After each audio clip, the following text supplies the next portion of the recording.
The pledge here.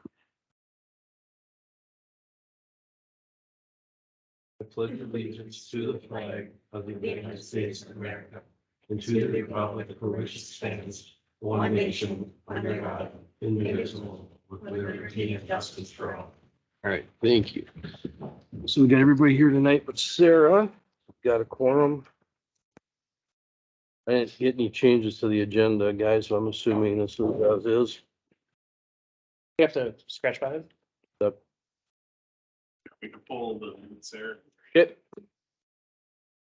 We'll table those then until next week or next time. Okay, so we'll table 5. Anything else? Make a motion to approve the agenda excluding item number 5. I'll second. Jeff makes a motion, Naomi does a second.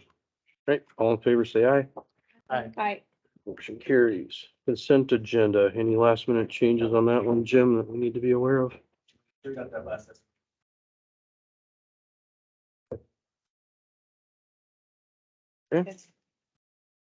I'll make a motion to approve consent agenda. Stephanie makes a motion to the consent agenda. Can I get a second? Second. Second, okay. All in favor, say aye. Aye. Motion carried. Table 5, or number 5 is tabled. Public comment. Anybody got anything you want to chit chat about tonight? Go ahead, stand up and say who you are.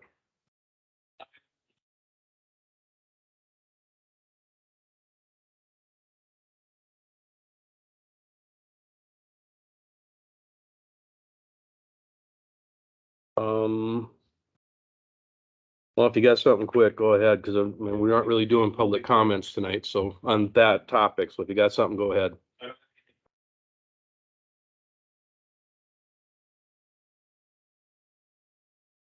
Okay, well, I'm gonna give you about 4 minutes, so go. I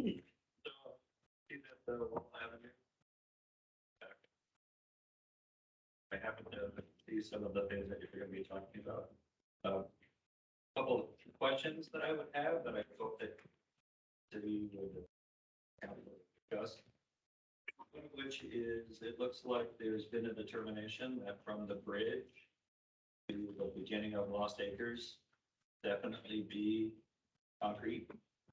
The last time I recall the city investigating that, there was 3 options, one of which was concrete. So I'm curious as to when the decision was made to actually just go ahead and read from the Wall Street Bridge west to Lost River. The second thing I would be curious about is, at one time you didn't own half the road west of Lost River, but now my understanding is the city has acquired the road. So the road being acquired, but without the horse park being acquired. That hasn't been done yet. I'm sorry, That hasn't been done yet. not the horse park, but has the road been acquired? Jim, you can, Through Westbrook? No, not Westbrook, but Wall Avenue. Lost River? From Lost River to. Lost River was planted in 2017. No, he So you talking about Wall Avenue, the road? With Lost River West. One I'm bit. not, it included the right of way on the side. Lost River West plat included the right of way side. The piece of road that was Where, not yeah, ours. of course. Usually is. The right into the city, it's just the right of way portion, not beyond.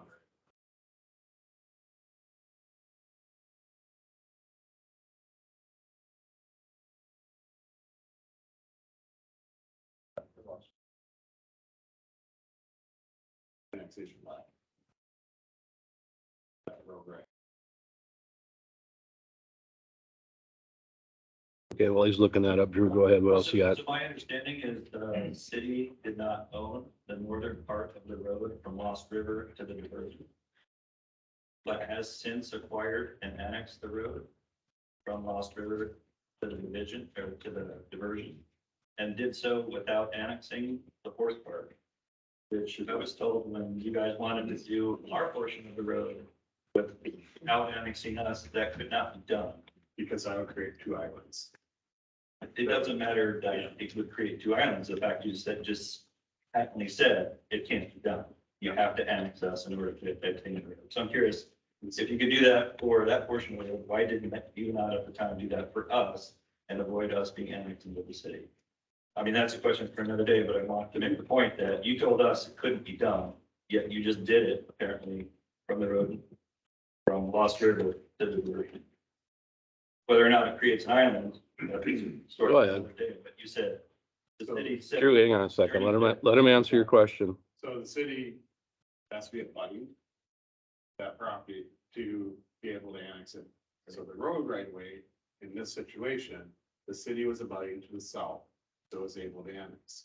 To do the strip where the road is and the situation where, Westbrook, Lazy A are, to bring a road right through the middle of that, annex that, would create two islands. And that is, you're not able to do that, but being that the city was to the south, Wall Avenue, where Lost River is, going north up to the right-of-way line there, where Jubilee is, they're able to do that. Okay. That's why. And And also that would create, one island, you would be splitting into two islands, which doing islands are not supposed to be. okay, that makes some sense. Yeah. And then I guess if you didn't annex the Jubilee Park, if this project on point 11 goes forward, they would not be contributing anything to that project, which I think is wholly unfair, since now that we got absorbed into the city to contribute to the project. They own almost a whole mile of that road, yet would be not contributing anything to that project, which I think the city should. That hasn't been established yet. One One more, and I gotta keep moving here. So one of the things that Lazy A and Westbrook, prior to annexation, one of the things that we asked for in terms of our conversation with you prior to annexation was we didn't have any interest in having the sewer brought into Westbrook nor into Lazy A. And while our memorandum of agreement could not be signed off on, because we could not get every single person in our district to agree to that, mainly because one of the neighbors moved away and the owner of the property had no idea what was going on. We would hope that the city would honor sort of the spirit of that negotiation. And when and if you do Wall Avenue from the bridge to Lost River, you would not bring the sewer as designed into our neighborhood, but would rather, under the road, have stub outs into West Acre, into Westbrook, and into Lazy A, so that if in the future residents in those areas wanted to establish sewer, it would be easier to do, yet we would not have to pay about 15 to 20,000 per household just to have a pipe run down into our areas. So I hope that you would honor the spirit of that, even though we couldn't sign off on it. Okay. Thank you. Anybody got anything else? Thanks, Drew. Anything else from the comments? All right, moving along then. Sheriff's update.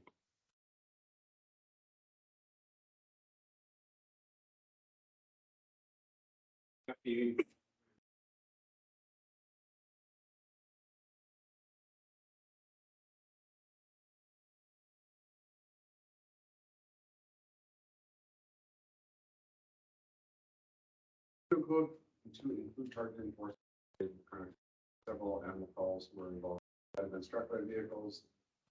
We have a new deputy in training this month, but he was acclimated to the area and made some stops in Horace. Have a couple different deputies in the area participating in specialized detail enforcement.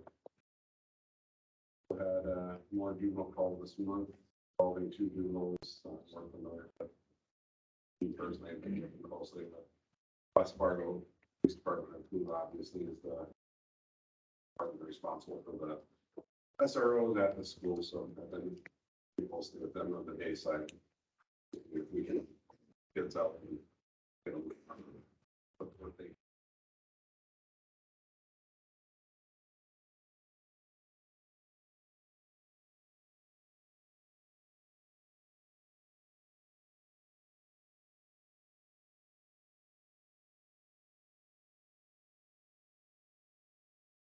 Comments? Yes, in the news, it was reported that there was a high-speed chase involving a vehicle that went off the road. You guys later figured out it was involved in theft from construction trailers down here. Is it possible for you guys to post pictures of that vehicle? As there has been a couple of residents in our neighborhood down there that have seen vehicles go around the barricades for, or between Country Acres and Maple Lakes. I believe one of them was a black Escalade. Another one was a vehicle coming out of the old farmstead that the diversion authority bought. They waited until a certain hour of the day to go back and retrieve the trailer. But just wanted to make you guys aware of that, and if you guys could post pictures of that vehicle, just to see if anybody else recognizes that vehicle. I don't know which development you guys determined that they were stealing from, but it would help to try to link other crimes to it. Yeah, that would be something I'd have to discuss with sheriff, obviously. Okay. I think ultimately would make a decision, but these pictures are not. Okay. Obviously, a lot of the other, we had several other construction site trailer break-ins that I took the reports on. So I'm assuming those are still actively being investigated. Okay. So whether they would want to be sometimes we release info when there's an active, investigation, sometimes we don't. Yeah. Depends on the scope of it and whether we think it could help or harm that investigation. Understood. That's about me. So yeah, my reports of all for those other ones have been turned over to the investigations. And they take it kind of from there. But yeah, I can bring it up is what I'm getting at. Okay. Ultimately, not my decision. Sounds good. Always encourage though, if you guys see something 2, 3, 4 in the morning, don't bother us. That's what we're paid to do. Well, when I was notified about them, it's a couple days after the fact, so it doesn't really do a lot of good. Yeah, and I hope you pass along to those people to Just call, call in right away. right? If it's not gonna be anything wrong, no harm.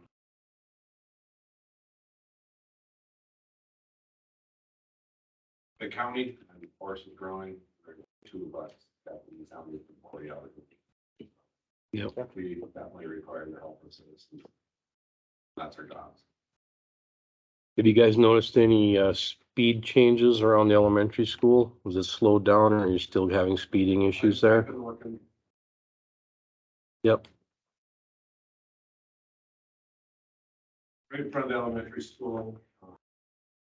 And also doing some on the wall, the 76th. It's just kind of outside of the city, we get some of it. 45-mile-an-hour zone there, and then on 45th Street too. They're slowing down on those roads as well. I'm assuming the traffic's increasing on 76 over to 45th just since that opened up here. More and more every day. Yep.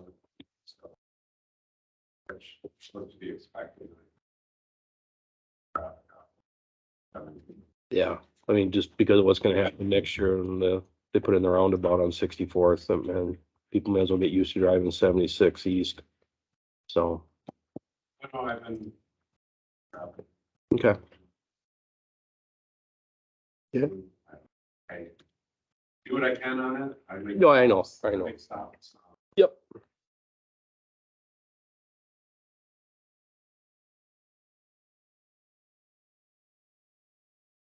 I'd be fair, so. Yep. I was young and did dumb things once and got a couple. You guys have any questions? I do. Thank you. Appreciate it. Thank you.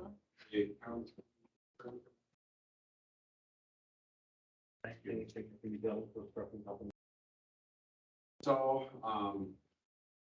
that was something I'd bring that up. So I'm not a truck reg officer. We only have one currently, but I'm taking it upon myself to actually, so I don't carry scales, so I can't weigh them. I'm gonna start doing some truck regulatory stuff as far as permitting. We have a list of equipment, how much it weighs. Bryce Newman with our truck, I actually, just before I walked in, emailed me the list of all, like, different type of equipment, that kind of thing. I've sat on 64th as far as speed, and I know that's what you're talking about.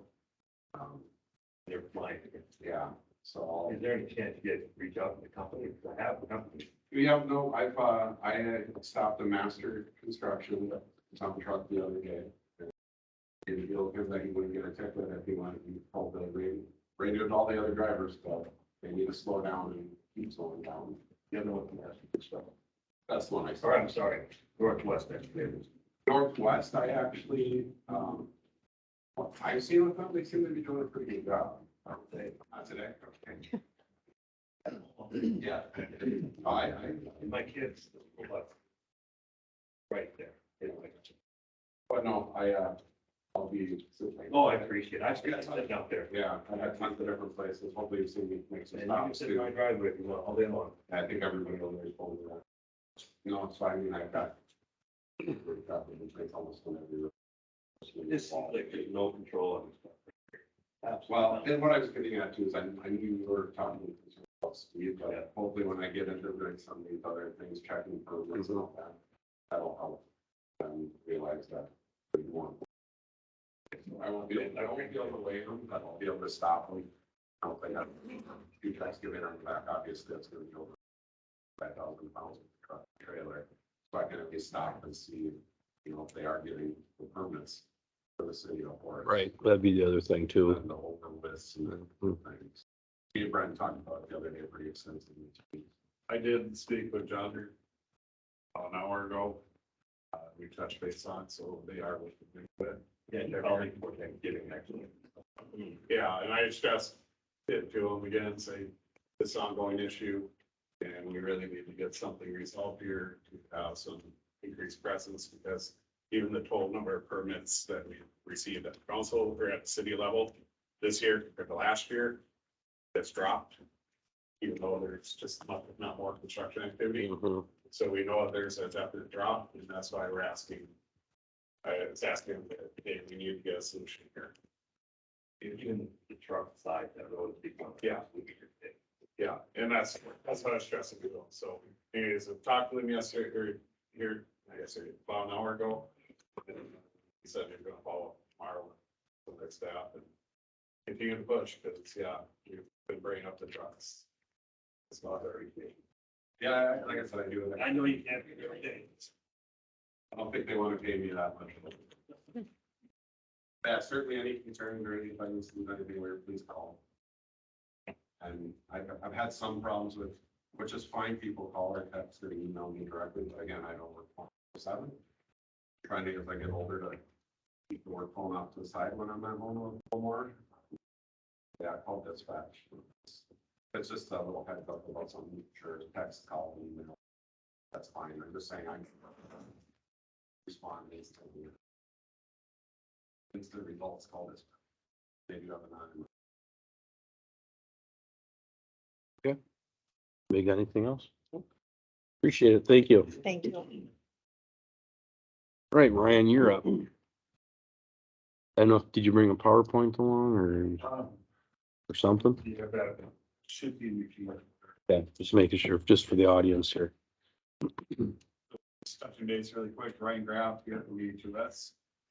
Talk about the population growth analysis that we asked them to conduct for us, so we'll run through findings there. Answer any questions you have. Thank you. Mayor Peterson, members of the council, thank you very much for having me. As Mr. Holbert had discussed, I'm here to present the findings of the population forecast study that we did, helping to aggregate some of the work that has been happening in Horace today, and then also turning to the demographic forecast in the school district as far as we, this is going to be my quicker guy, so I think this works pretty well.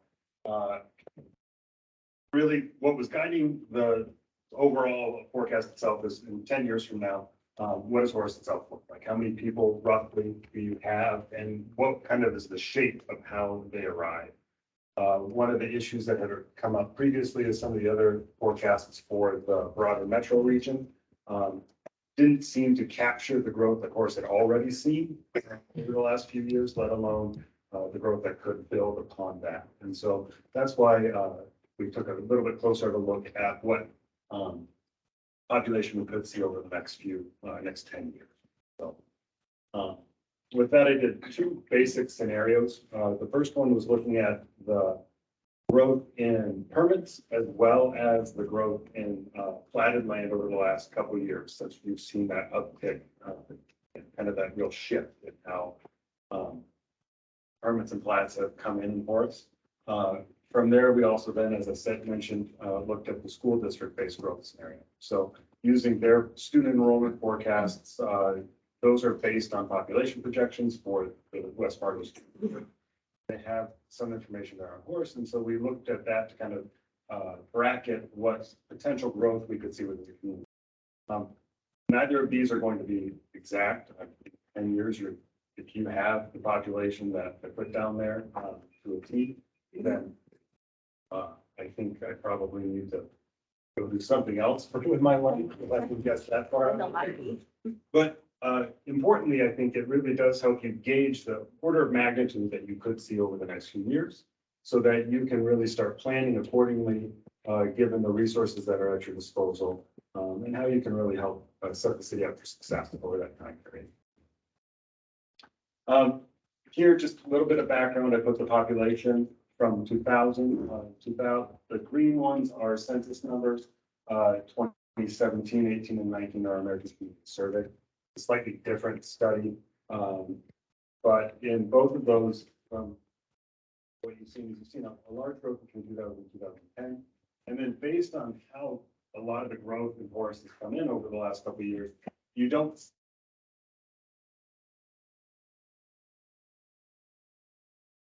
and so see a jump, regardless of when you get the 2030 full census numbers. So today we're estimating based on those plats and building permits at about 4,200 population number. With this, these are just the historic building permits and here the plats that go along. So you see that 2021 is really where that large jump in building permit activity happened. And so normally what happens when you have that large building permit, it takes at least a year until that population is recognized within. And so we're looking at now that 2021 number really is hitting the community around this year. They probably saw more of the impact of that. On the plat side, those are just the available lots really for development. And so 2019, you saw some initial plats there, but then you saw another large jump in 2020 and kind of that sustained new level in 2021, 2022. At the time of the study, you had about over 400 single family plats pending. So those are ones that are in some various form of review. This works better when it's a PowerPoint as opposed to PDF, so I'll remember that for next time. But it was just here highlighting then again that 2021 kind of real shift in how development has been happening. I covered most of this already, but as we look then at the number of single family building permits, what we needed to do is figure out, okay, how many roughly people are those going to generate? We use that historic plat information as well as the building permit and the American Community Survey population numbers to really help us gauge about how many people are coming in per single family. It's a little bit different than you'll find in the census numbers, but I think it's more representative of the new growth that you've been seeing within the community. And that's just at about 2.5 people per single family building. So big table, most of it probably doesn't matter to you guys, and the next one I think will be more interesting to you, or the active population. But again, I think just to highlight what we're doing there is in this first scenario, we're looking at taking the average of that 21, 22, and then really what we see for 23, filtering in from the pending units now. And then we're averaging them out over the remainder of the 10-year term. And so that's where, and it's kind of a rolling average. That's why it kind of bumps around that directly there. You're looking at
That's the thing.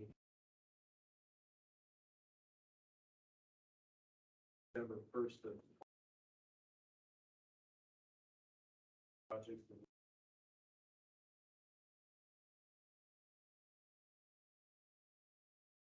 This is pretty much just a standard agreement, right, Jim? I mean, there's nothing extraordinary about it. Anybody have any questions on this one? This is probably just the standard thing we gotta go through.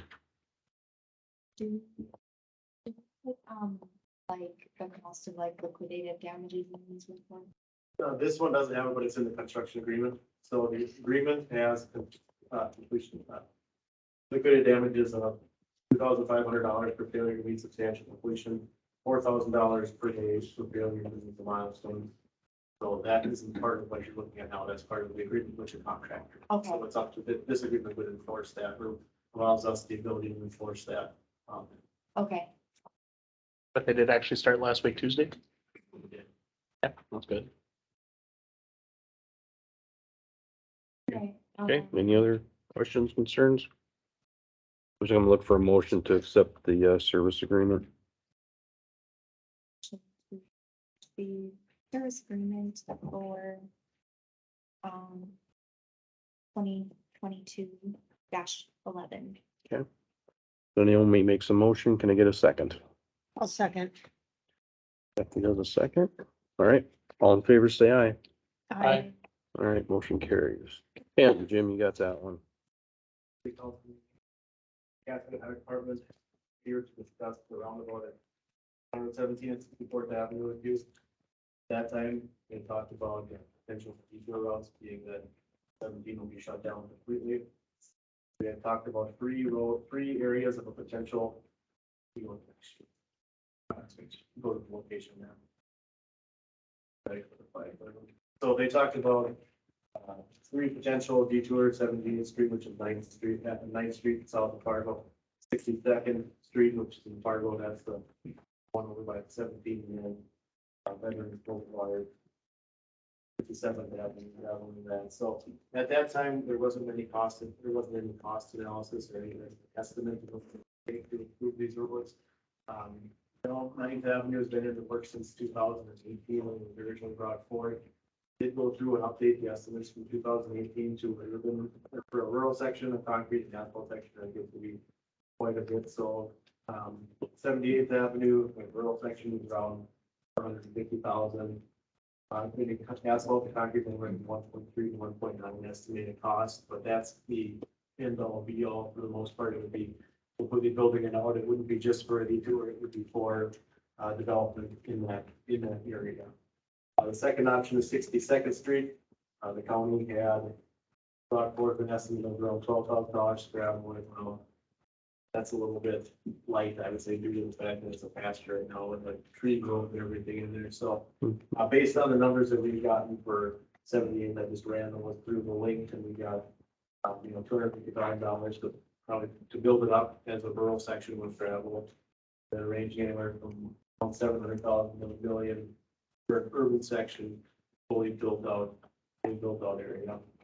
And then the last one we had was 57th Avenue Boulevard. That right now is currently a trail. There's no surfacing on that. County had done some work on 45th Street, I believe, was earlier this summer, where they took a dirt road and converted it into gravel. They provided those cost estimates this morning. As part of the package, but that worked out to, they had gotten a price of around $67,000 per mile. They agreed they got a pretty good deal, so their assistant county engineer said they had 25% of that. Puts it around $84,000 in round numbers. And we have about 1.21 miles, so about $102,000 to turn that dirt road into a gravel road and have another north-south connection on the east side of Horace. So there wasn't any type of a recommendation with this. It's well, we done just kind of a follow-up to the last meeting and putting some numbers to what was identified earlier as improvements. So I think especially you're kind of leaning towards the Veterans Boulevard as for this one. For the east side of the roundabout, it would be, from the staff perspective, we're leaning towards, like Jim mentioned, gravel and Veterans Boulevard and a little bit of 64th to Veterans or 57 down to 76. And that would give you connectivity for those households up there down to Main Power Horse. And if the conditions are wet, where they couldn't continue going east on 64th, they go down to 76, and catch 76 to go into Fargo or Horace, whatever direction they would like to go. And then also that helps with like emergency services, vehicles if they ever need to get up there. Versus if we just did that little portion, the little circle bubble versus 62nd Street. We just did that. Be a lot more difficult for emergency services to get up there. And it really kind of disconnects those residents from the rest of the Horse. Well, cause anytime, Construction timeframe. yeah, cause anytime it rain on that minimum maintenance road, that would not be good. It would also make it very difficult. Let's say the roundabout was still under construction. Schools start up. Yeah. The detour for that would be, for road residents would be quite a ways. They would have to go up to 52nd, over to 45th, down 45th, 76, and then back over. And that would be quite a long ways for detour there. Yeah. Also, long-term wise, 57th or Veterans there, gravel it. And you actually have a road that's not a minimum maintenance road. You have something that's a little more reliable or you have, Mhm. you ever have to have detour and take your traffic, take another route. Right. You have some, you have options at least. So Jim, just for clarification on veterans right now between 64th and 76. So to construct that into what I'll call a reasonable gravel road, it'd be very similar to what they did over when they took 45th all the way down to 100. They just chew it up like that and add the gravel and thicken it up and okay. So it gets this stuff prepared. Yep. and put gravel on top of that. Yeah, okay. Cause those roads seem to withstand all the truck traffic. That's why I was asking because there's so much truck traffic on those roads now that they're working over there. And they seem to be handling that well. So that's why.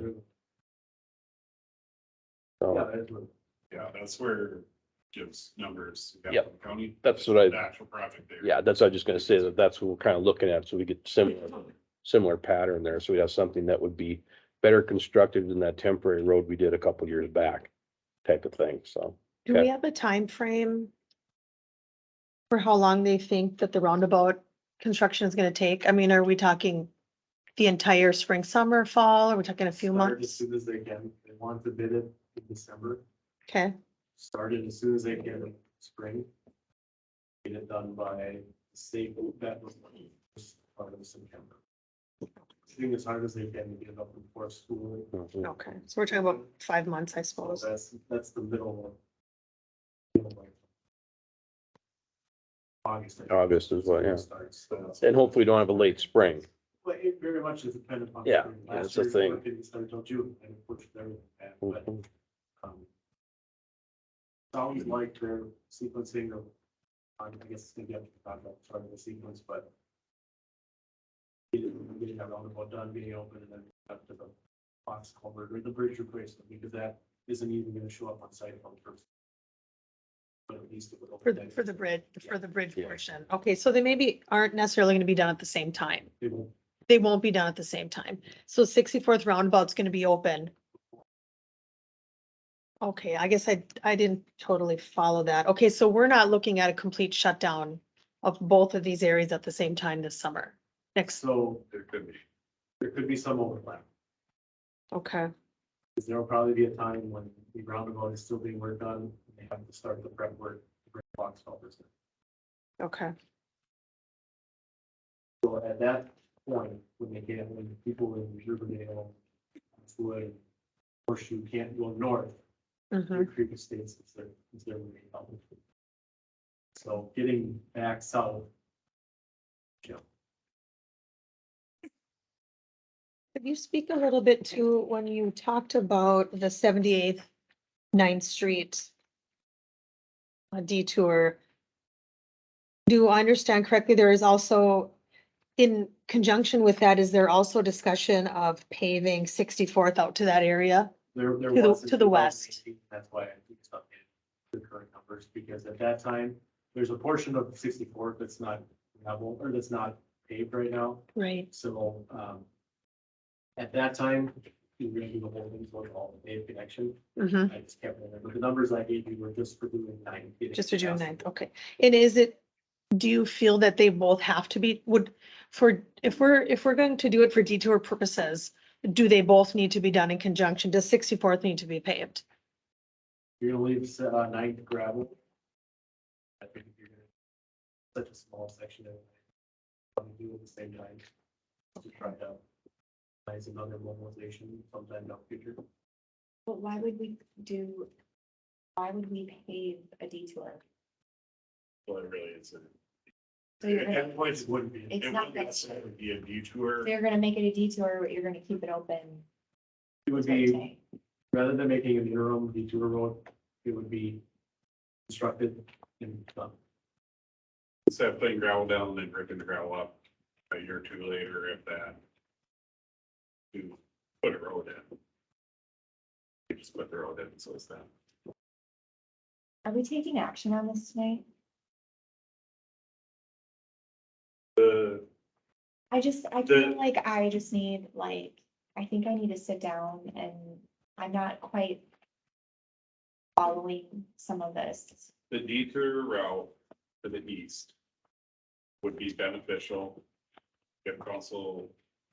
Did have a decision on that one tonight, because that could be reflected within the bid, because they could amend the bid. Or do it and update it. We didn't have to, it's not. up to- So that way they could they could update it, so that way it could be included in the bid for the county. And they can account for that within the roundabout project. As for west of the roundabout, that one definitely could have a lot more discussion or time tied to it. Mm-hmm. And so it says 62nd Street. That one has more time if we're doing the veterans 57 grappling. Let me ask a question about the veterans 57 graveling. Do we own that road solely, or is that split between us and Fargo? We own half of it. And Fargo has indicated that they would not argue with us if we put gravel down. That's what I- Argue with us, are they willing to help us? Is what I'm Yeah, I asking. don't know. Okay. I don't think they have much interest to gravel that. That's also, you see on 64th going east of 57th for veterans. Mhm.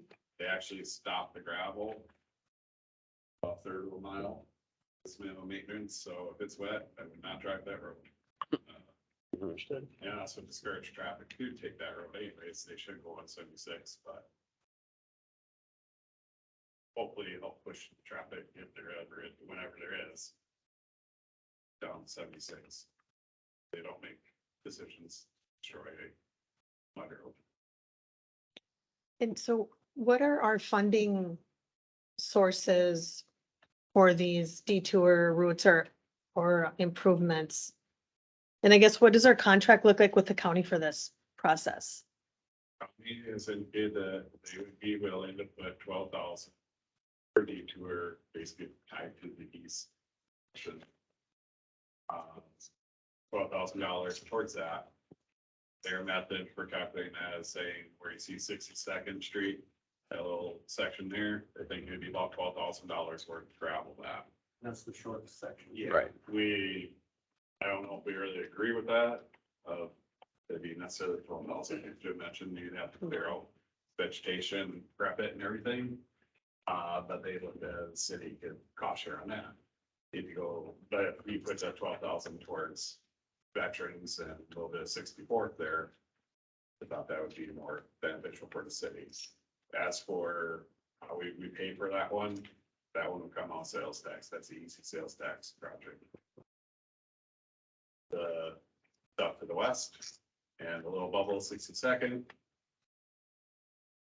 So 62nd could be a sales tax. It could be a combination of sales tax extensions.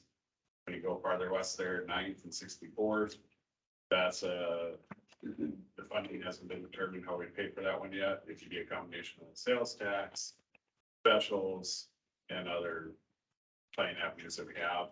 Also trying to get West Fargo to help Take that too. I mean, I brought that up with some of the staff and even their mayor. Hey, if this is such an important road, West Fargo help us pay for it. I think they have a little bit of divide on their commission about that, but they do see, some of them do see the importance of that connection too. Because it is a safety thing that we've talked about before, because they're only have one way really to get into that place that's legit. And then this would be the other one to be able to get a fire truck in there without too much problem. So anyway, but that's something we gotta talk to those guys about, talk to Bernie and. What do you Company. feel our timeline is to make these decisions? We'll go to the bid the first part of December, so in the next week or so. What goes to bid? All of it? This would be considered part of the roundabout project. So. But we'd have to pay for it. You would have to pay for probably a portion. So I think if we get a consensus from the city council tonight, just as we'd like, this is our preferred alternative, we prefer the ground 57. We can go back to the highway department and say, city council prefers to do this. What do we do together to get that done? That's really hard for me to do when I don't understand the funding sources for these projects. I'm gonna be honest with you. I don't know. So if you're talking just east, work up east, west, east, we're talking veterans for 57th Street, a little bit of 64. That would be paid for through sales tax or a city's portion responsible for. County has indicated they would contribute $12,000. So based on the county's numbers, that would put us at just over $90,000 on estimate for the city share to do 57 for Veterans Boulevard. And that little bit of 64. Right, numbers, making sure we're on the same page. That would be the biggest thing. Signing the next $2 million project. Steve, you were gonna make a comment when we were talking about 57, what was it? Mayor, and that's what, just a couple comments on that. When I did run, when they were closing and doing the sewer line on 64th. I did try, and that the roads were dry and everything else, and I'm talking about that little extension there. Mhm. And I ran our rescue truck, not the big engine or the tenders, because that whole area is tendered service, meaning you have to bring on water to fight.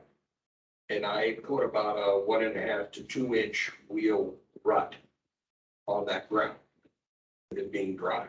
So as you mentioned earlier, if that road gets any marginal wet, we're not doing any fire protection, we will bury our engine in no time in our tenders.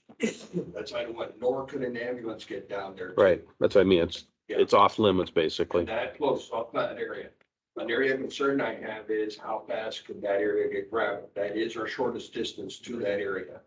And we do end up with at least 2 to 3 medicals in that neighborhood per year right now. Historically. Mhm. So the other issue that I have of concern is what is going to be going on as the city manager mentions on the west side of that half of County 17, and how do we get into there? I know that when we had the last roundabout, every time we ran the engine or the tender up and down the diversion road, we rutted it just because of the weight. Right, If we have to kick in mutual aid, those roads have to hold up to 65,000 pounds roughly on 3 axles. That's a lot of weight per axle load, mhm, but it's just a reality. On a positive, we are working with West Fargo Fire and West Fargo Rural to respond coming south in a mutual aid mode. But that is still going to be a delay situation on how fast we can get to that area. yeah, and they haven't done much with those roads since we did that detour effort a And couple I'm very years much ago. concerned about that stretch of the diversion that goes from 64th north. Right, Is that being one of our main avenues, getting into the rest of that area and Horseshoe Bend and all of that other area in there.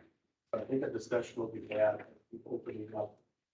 Between the mile of the grade up, hard surface Yeah.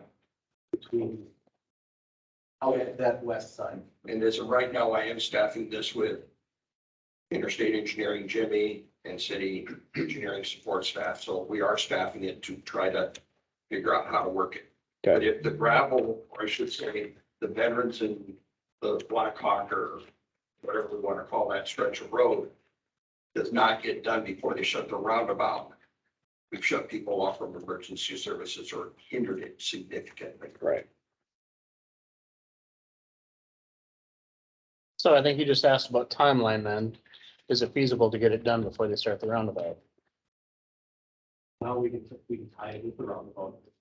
Or they close that road down, or they eliminate, they have to get that portion of it. Doesn't take a long time to disc up and gravel. Yeah. So, 57 is going to be easy, or easier to do. Unless that one is a little more involved. But it is a very short, it's a short segment, so that makes it easier, and we don't have to acquire right away, or have the right away.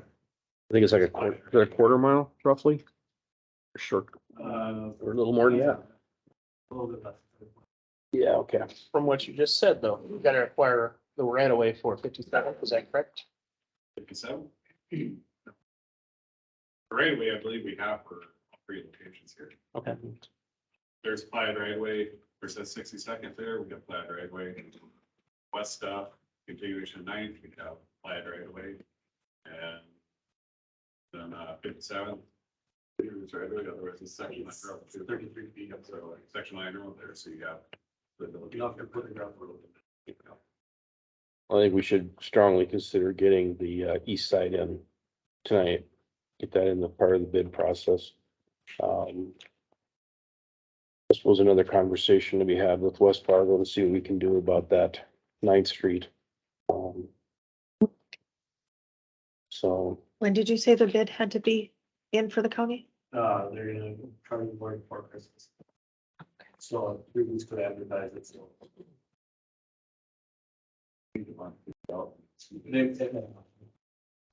They're asking an answer from us as well.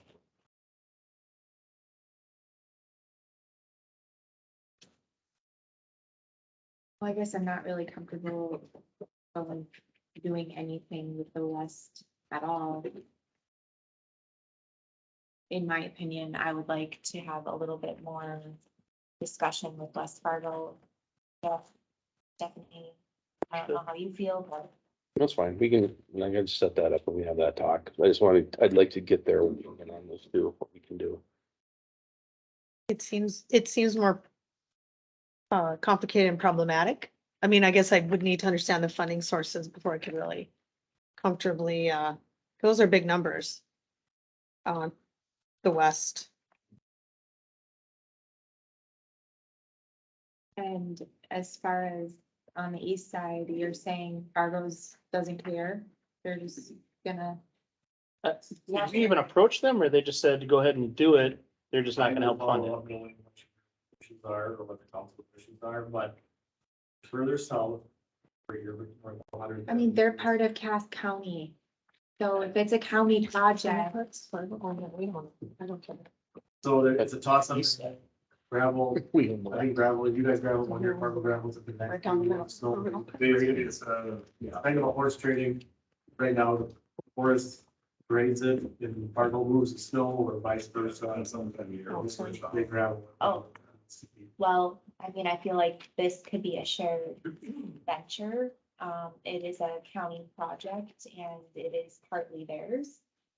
In my opinion, Is that considered a county road though, veterans? no, but the whole project is, Yeah, They it's call it within the the county, but the project is a county project, which is the whole reason for the detour.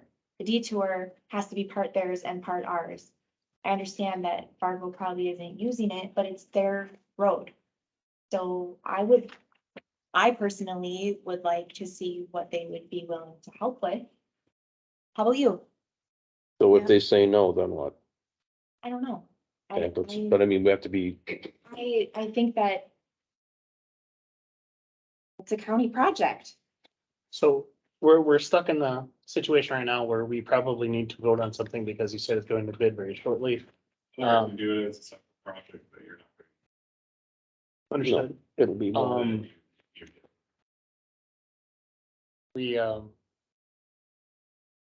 It could be days before you hear back from them, so it would be excluded then from this project.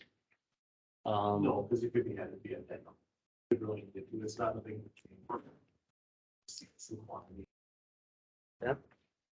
But if you go 2 weeks, the next meeting in front of the city council. 19, yeah, that is pretty much gonna be switching by that time. Well, I mean, if you guys are okay, if they can do an addendum. I would like to know what Fargo plans on doing. Did you say that there has been any conversation with Fargo? We speak frequently. Okay. The specifics of it because the county pushed second, which obviously involves part two, maybe plus up to the Creek Park, Deer Creek Estate, not Deer Creek Estate, Deer Creek. So, You guys wanna do? Oh, I understand his necessity, so Yeah, that's what I'm I also saying. understand that, you know. If we wait and they balk at it, then what did we gain? You know, we just lost 2 We weeks. lost, well, it's gonna cost us more, because Um, it won't be part of the bid. I mean, I'm okay if we can do an addendum for sure, if we can seriously ask Fargo. there's nothing that they couldn't remove it too. We go forward, tell them we'd like to pursue veterans. Have we'll put it in the documents. If all of a sudden something comes up where we can't make a deal. Which is true. Do.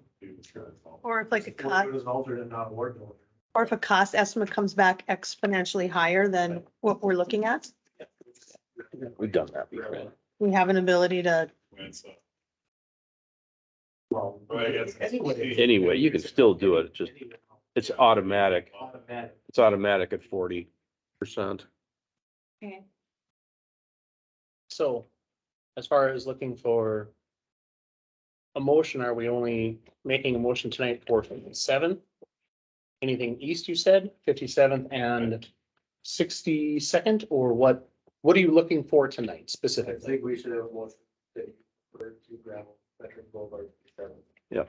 Of the three that are. Okay, and what about 62nd, that little area? Leave that out for tonight? That one you have time for a conversation. Okay, fair enough. What, So, and then everything in the west, we have time as well. correct? Yes. The Well, West the Bend one plan. on continuation 9th and that little bit of 64th on the west side there. A little bit of time, but that will be one of those that we have some more discussions on. We need to have more discussions on.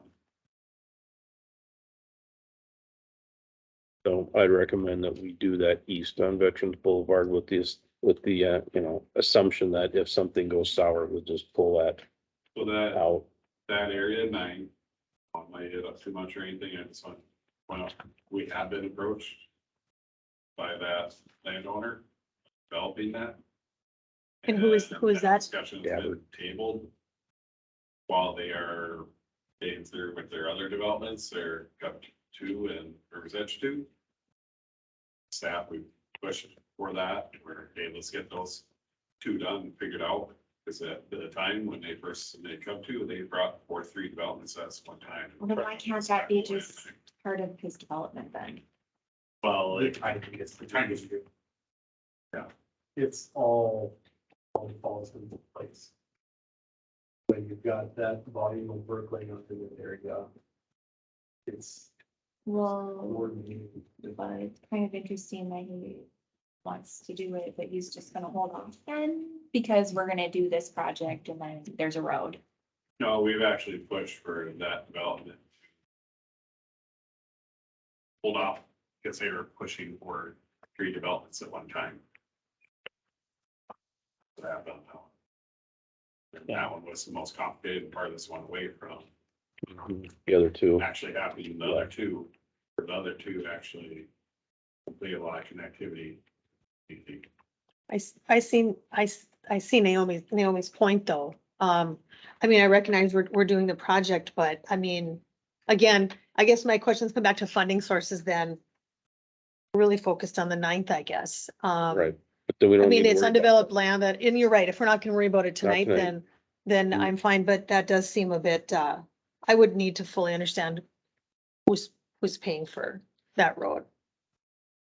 And that's why we gotta have that conversation with West Fargo. Let's see what we can do.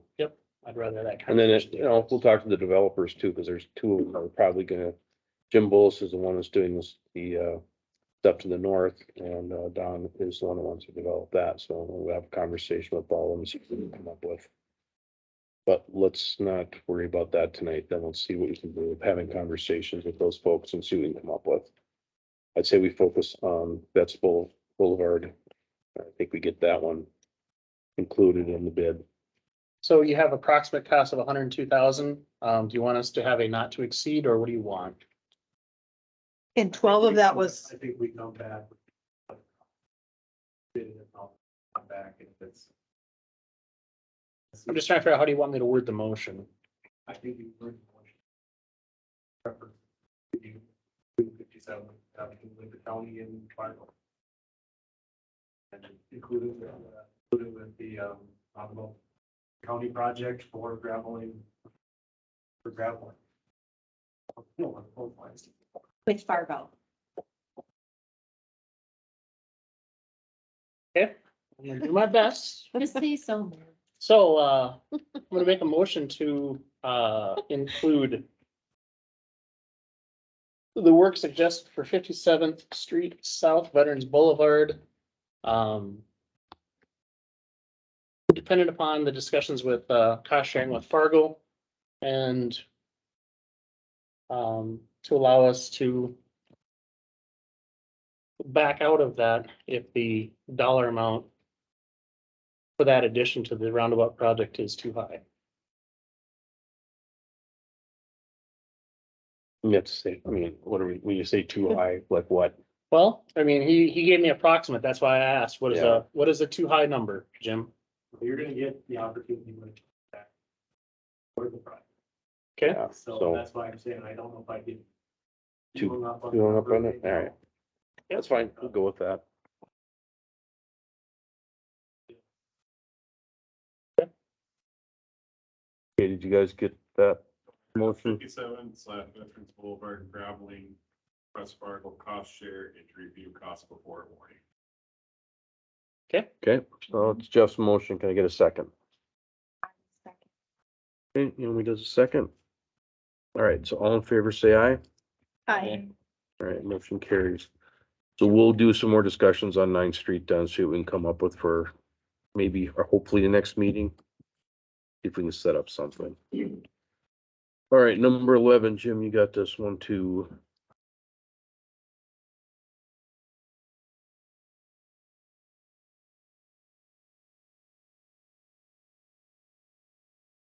Meeting, we had talked about all avenues that we wanted to address was, one was Project Limit. Or West, is the project in the goal. Originally, it was planned as part of the, we can put it in 2 phases of project. Phase 1 would be from the bridge through the memory lane intersection. Phase 2 would be from the memory lane intersection west. We had a design review meeting with staff. Just talked about why not continue it further west to the impending Lost River West. So we looked at a couple different options for doing that. We have a rural section roadway from 81st Street, which is the diversion of the memory lane, Lost River Lane. That will just be basically shaping what's there and paving. Be a little bit of widening, but it wouldn't have curb and gutter, wouldn't have storm sewer. Still have a shared use path on the side of it, but it wouldn't have, would be raised up similar to what's there, just a hard surface. And for that one, the estimated project cost was 7.6. Now, this does include the first portion of it, phase 1, which as I just referred to it. So that would be 7.6. The other one we have would be a asphalt section across the diversion, because we have a space constraint there. There are box culverts that are in place. You can't get too crazy going wide across to the diversion. So there's a little section in there from 81st to the horse park entrance, which would just be asphalt because there's already traffic. And then it would switch over to concrete with curb and gutter level, and that's about 9.5. So big buck, lots of money. But I'm more or less curious if we can kind of bite this off to pieces as one. Want to go further west the memory lane. Project this summer.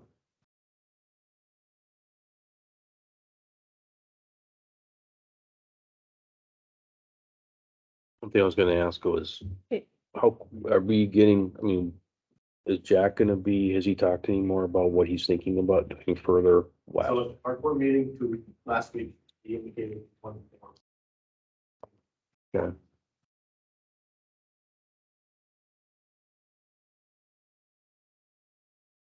Stop it, we were gonna pass it again. Follow up, it's another project that. So you got. Say it- Stop it. So if you stop at Memory Lane. And Musser Road. Can you pull up the map? And do nothing and past then that. do nothing to the west, Yeah. It's then just you're easier for facing me to another visualize. project, or another assessment district. Where if you do it all, everything west of the bridge, all one project, that's one district. As it's currently, that is how it's currently set up. Yep. And what is your thoughts, Jim, on the reasons either way that we would either just stop this project at Memory Lane or that we would continue it out to the development? Part of the reason it was originally stopped it.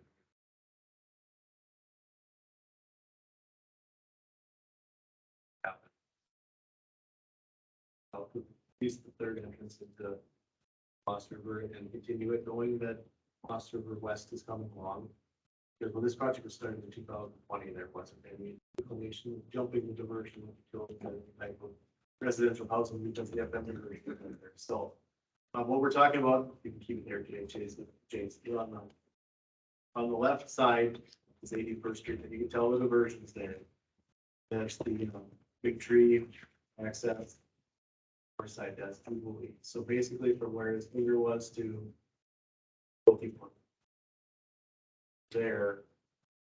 there-ish, that would stay a rural section road, no curb and gutter, asphalt, and then from the rest of the way, it could be either concrete curb and gutter or asphalt. So let me ask you a question. Okay. Concrete curb and gutter, does it make sense for that area since you do not have residential streets? And let me try to clarify that. Houses along that, they have an actual entrance to get into the housing development. Does it make sense to have curb and gutter right there? And I realize we have an ordinance, I believe, in place that kind of forces our hand, but I'm asking if it makes sense for It that makes sense- cost. It makes sense from the perspective of, you got terrible drainage down there. Okay, Everything from Memory Lane has to drain to the west through Jubilee into the diversion. It's just flat.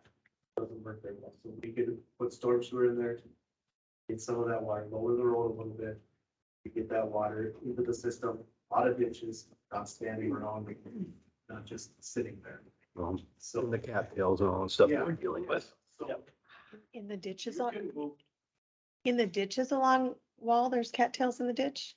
there's some. I don't know if I've ever seen any, so I guess This year's dry, but can you move a lot of cars on an asphalt road section? Absolutely. Get car in 17, look at 52nd Avenue for the urban. But this is still a road that's in the city.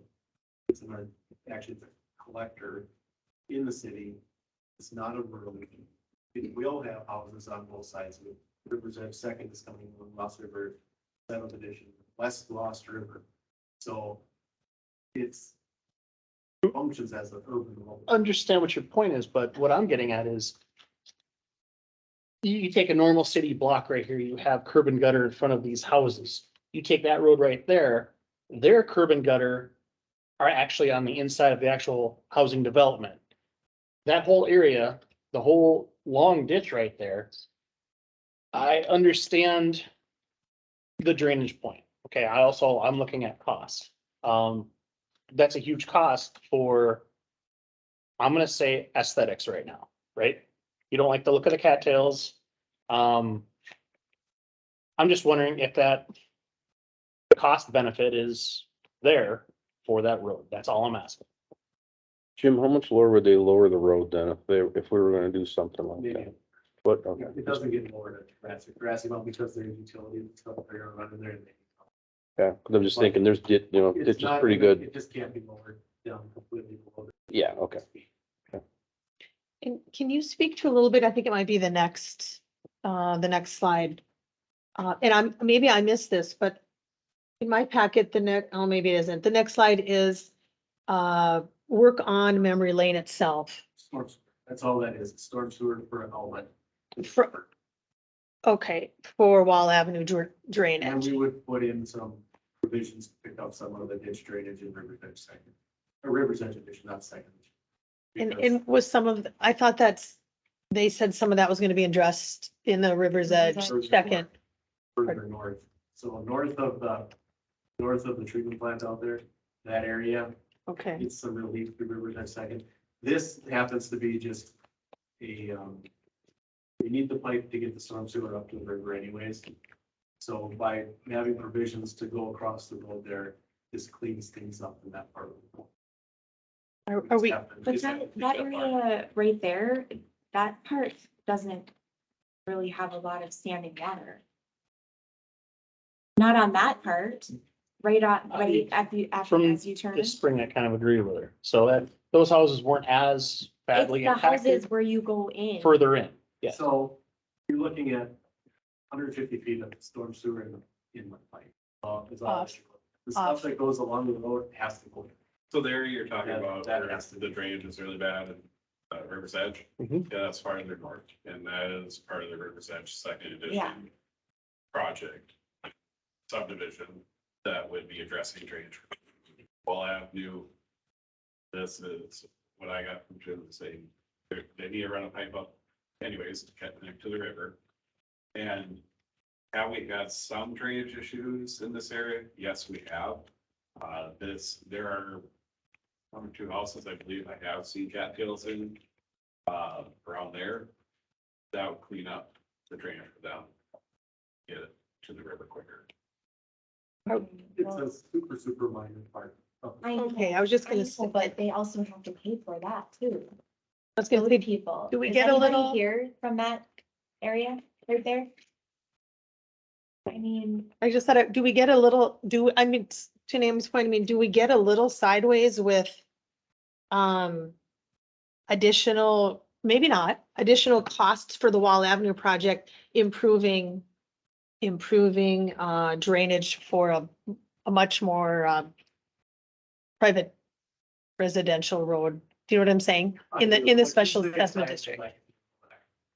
No, you know what I mean? I don't mean sideways in that way. I just mean, we're kind of lumping a project for arterial road, and we're roping in some more of a residential road, which is gonna be then shared cost within the whole assessment district.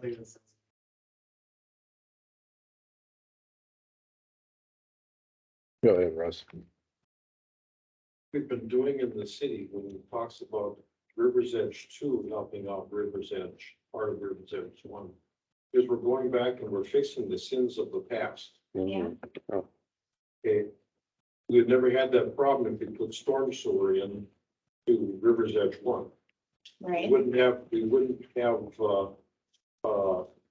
But Russ, wasn't that created when they weren't part of the city? So, okay, it doesn't matter, they still come under our zoning, Yeah. our zoning laws.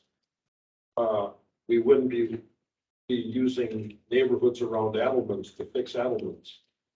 And in the future, you're gonna be saying, well, we're gonna need to fix a but lot. they actually are though, Russ, because that neighborhood that's going up right next to you guys, they are gonna have drainage control that's helping Adelman. No, that's what I'm saying. Yeah. Because Adelman's wasn't put in right. Yeah, We're fixing the sins of the past. yes, Don't create more sins by saving too much money by avoiding putting in storm sewers where you can now. no, I understand the need for them, but No, what I'm talking on wall now. You can save yourself. oh, you're money talking by- about wall, not this. Yeah, not this. That's chicken feed. I think the bigger sin is the fact that we have created developments that are on a gravel road that we needed to fix in the first place. Remember that when you start talking about, I mean, west, I suggest that you don't approve any more addition out there in Yeah. Lost River, until they have a road put in to support it. Oh, 100%. Yeah. I completely agree with you, Russ. You mean, are you talking Lost River West? We've not even seen it at the council No, we level. haven't either. I would not be, mhm. we are But running enough traffic anyway, down Wall going back to Avenue. Wall. The point I'm making is we seem to go back and we're willing to do some work to fix the sins of the past. Let's try not to create so many sins going forward.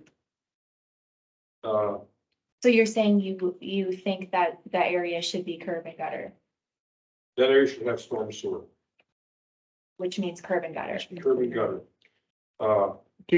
Do you, I'm asking your honest opinion, do you believe that curb and gutter is going to address the cattails in the ditch? Let's hope. It's done, right? That's the,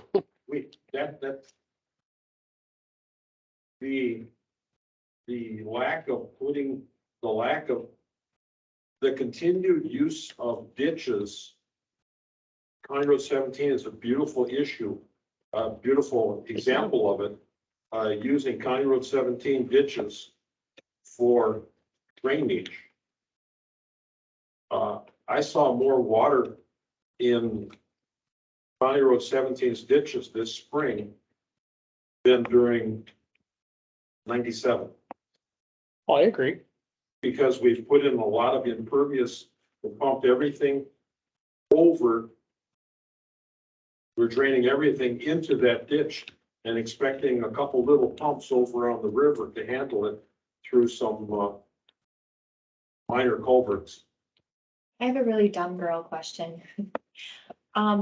So in order to have curb and gutter, it has to be concrete? No. No.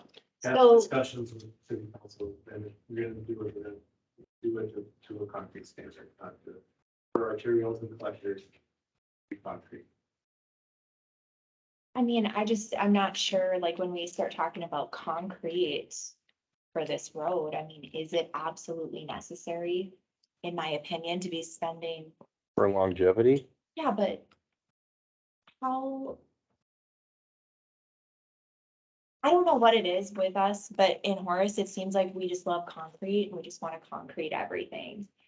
I don't know if that's always the answer. I am concerned with the cost.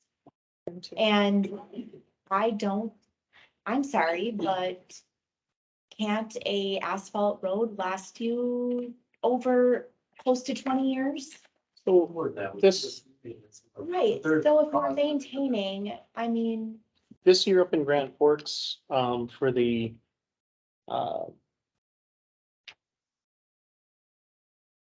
for the League of Cities meetings, I think they explained very well the differences between concrete and asphalt and the constant maintenance of asphalt.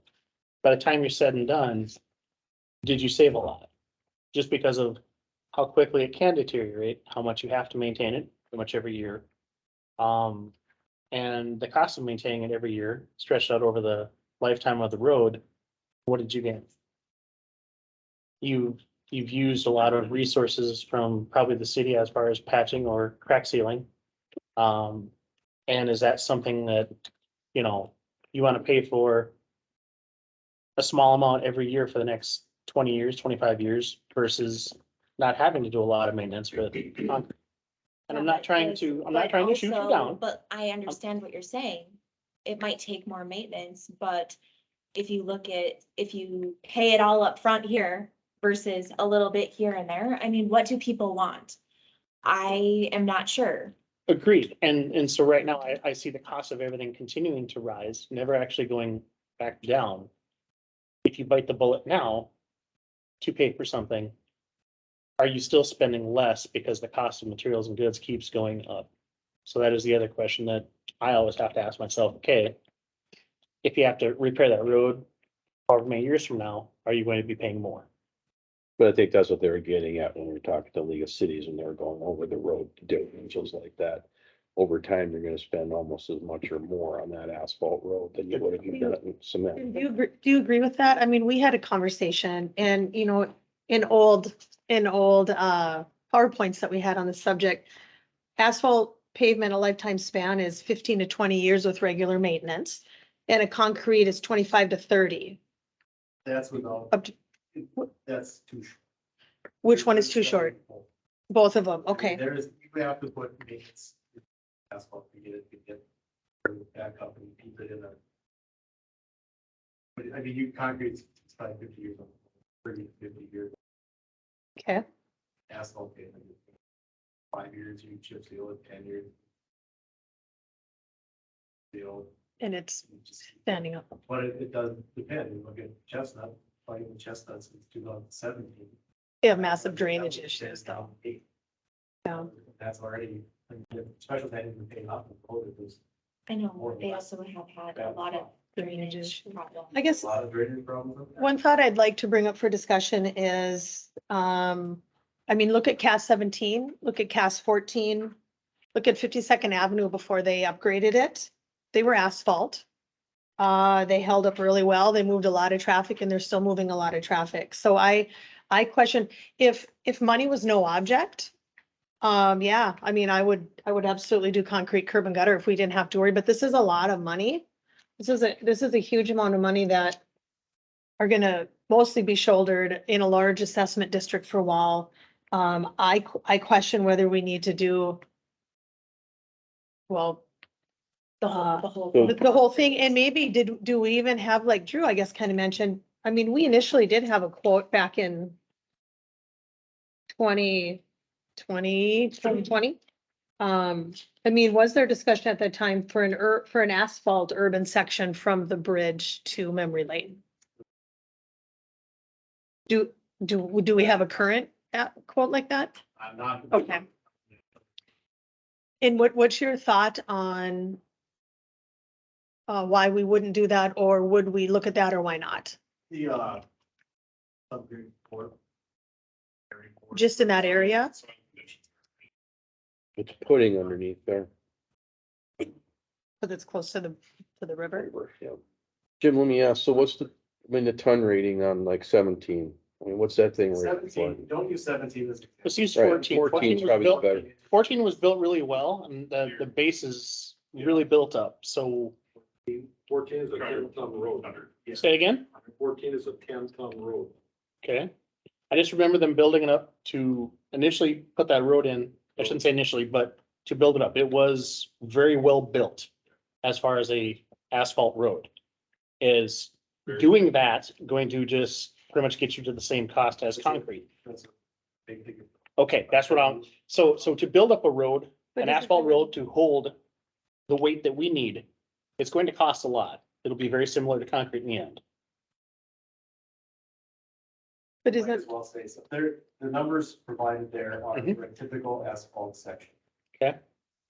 Haven't looked, designed it from bottom up because it was presumed to be concrete. So could the asphalt go up? Yes. Would it be closer to concrete? Probably.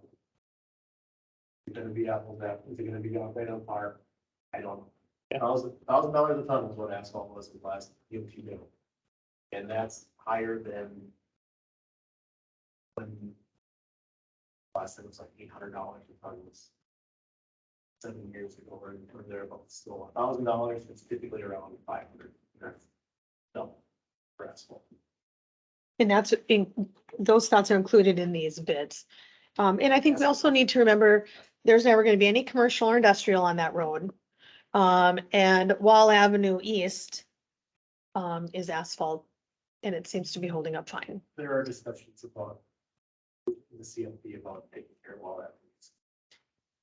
Something like that. Yeah, they don't think that was considered to be a permanent. Well, it's knocking on the door. Yeah. I mean, they're putting a church in. Yeah. In all of Lakeview, so.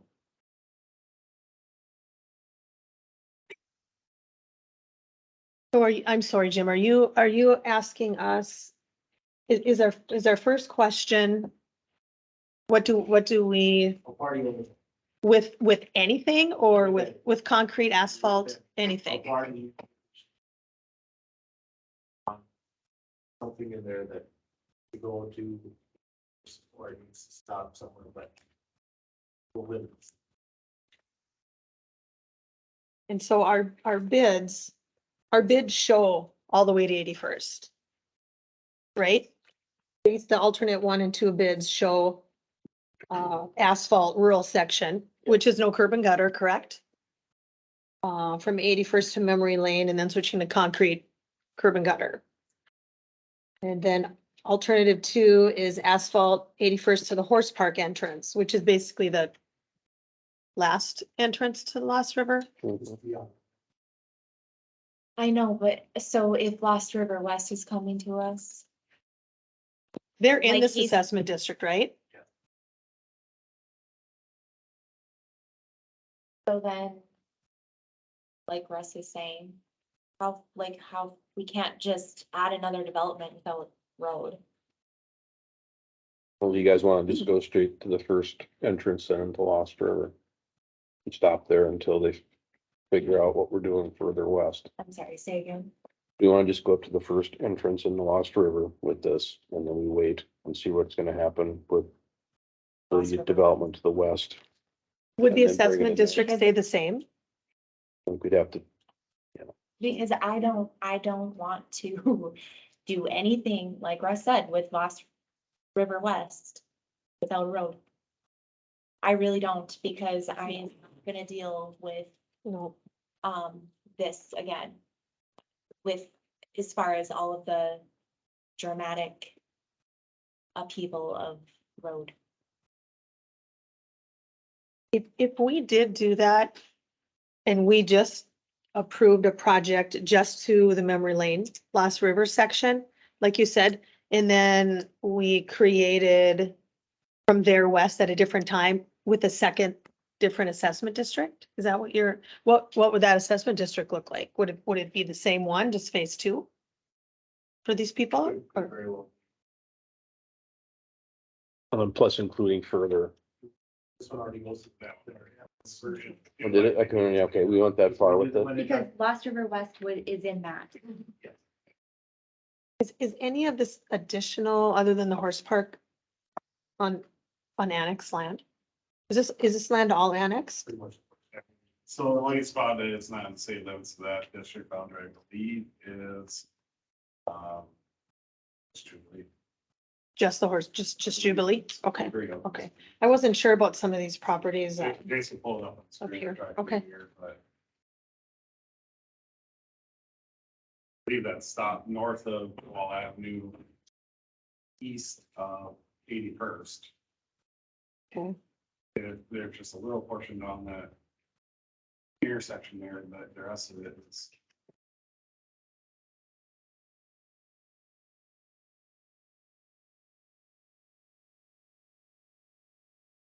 In the boundary. Oh. You're right.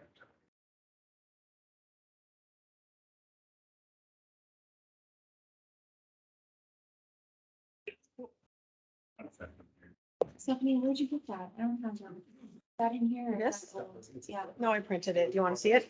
Can I- Yep, that's what it looks like. Yep. There's, Oh, I printed that one off the website. so.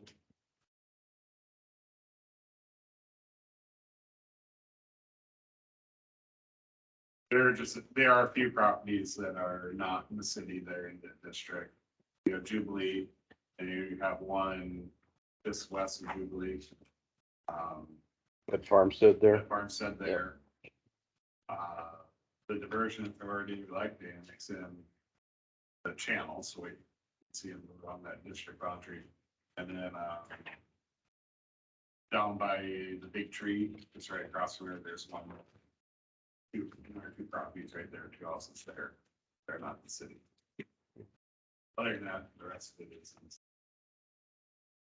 What thoughts do you have for the properties that aren't in the city that are in the assessment district, what does that look like for contribution to the, or how does that work? I mean, I was under the impression that they're not legally in the assessment district if they're not part of the city. They could be in the ditch. Okay, Lucas stepped out. oh, that's, okay, Lucas probably elaborated more on it. Okay. But if they're in the district, they could still be, even if they're not in the city, they could still be in the district. okay, It's just that the city.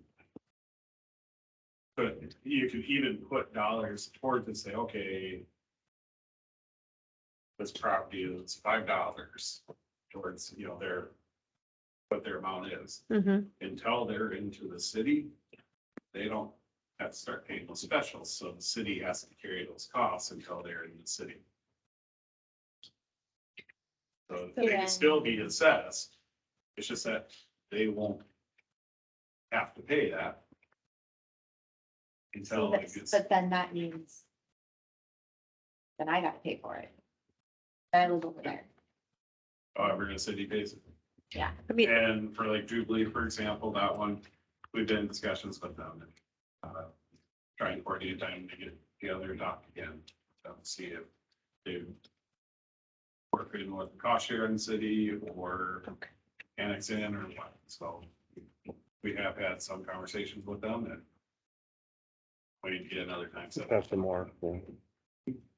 Yeah. I was gonna ask if there's some mechanisms to have some conversations with those Yeah. property owners about contribution. So, and I mean, I don't know if it's the right opinion to take, but speaking from a person who was forced into the city, I don't know, I have little fortitude in trying to force other property owners around the city into the city just to accomplish a city project. That has been should have been handled differently on the front end. So, although I do recognize these properties, I think we should try to see if we could, there's some way to have a contribution to the project. And like I said, we have talked with some. And the, I'm splitting contribution for it.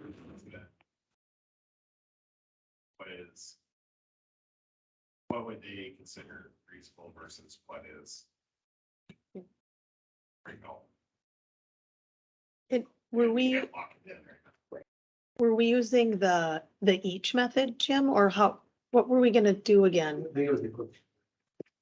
Can you, Based on size, based on area, but the policy has been adopted since then, since okay, this was originally discussed, so there's some use factoring and some of the factoring has to be done with these large lots, but I mean, we've had 2 public input meetings on this, gone back and forth with numerous city council meetings. It probably just make people who don't want anything done with it as those who want it fixed, and probably more than one fixed, but it just seems like if it's not dusty, nobody wants anything other than it's dusty, everybody wants it fixed yesterday. Right. Yeah. Like I said, It's just, we've it got goes 2 on and rounds- on and on and on and on. 2 rounds of input meetings, numerous meetings in city council about it. It's just need a little direction. Keep it moving.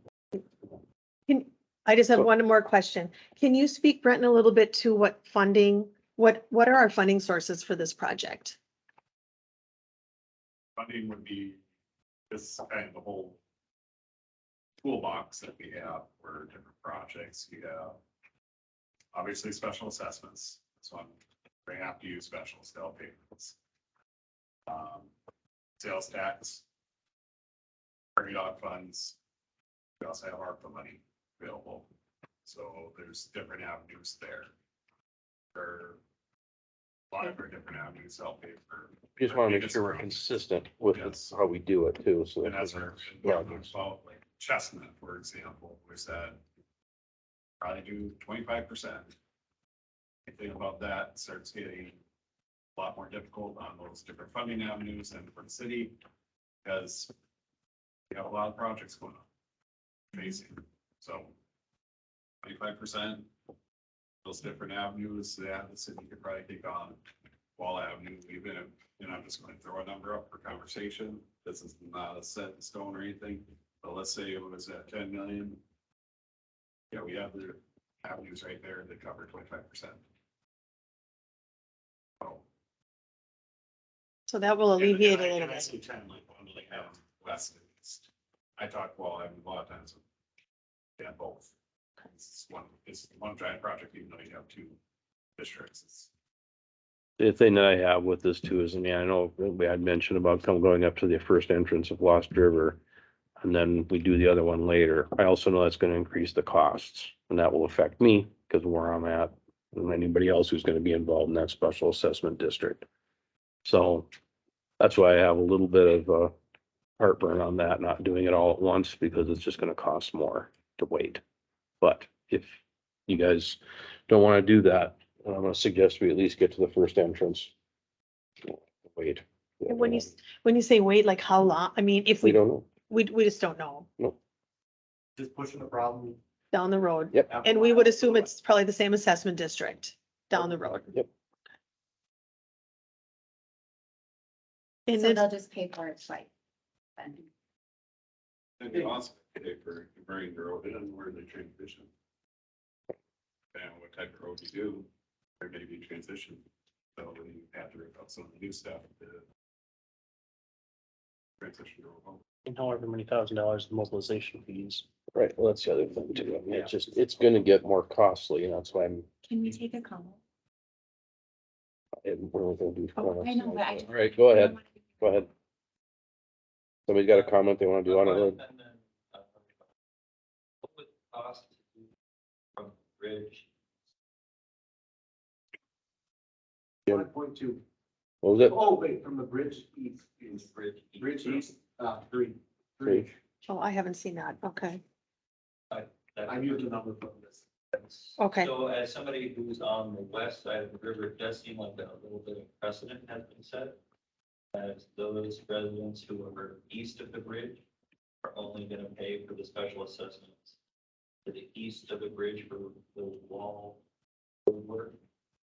If you ended up going to Lost River on phase 2,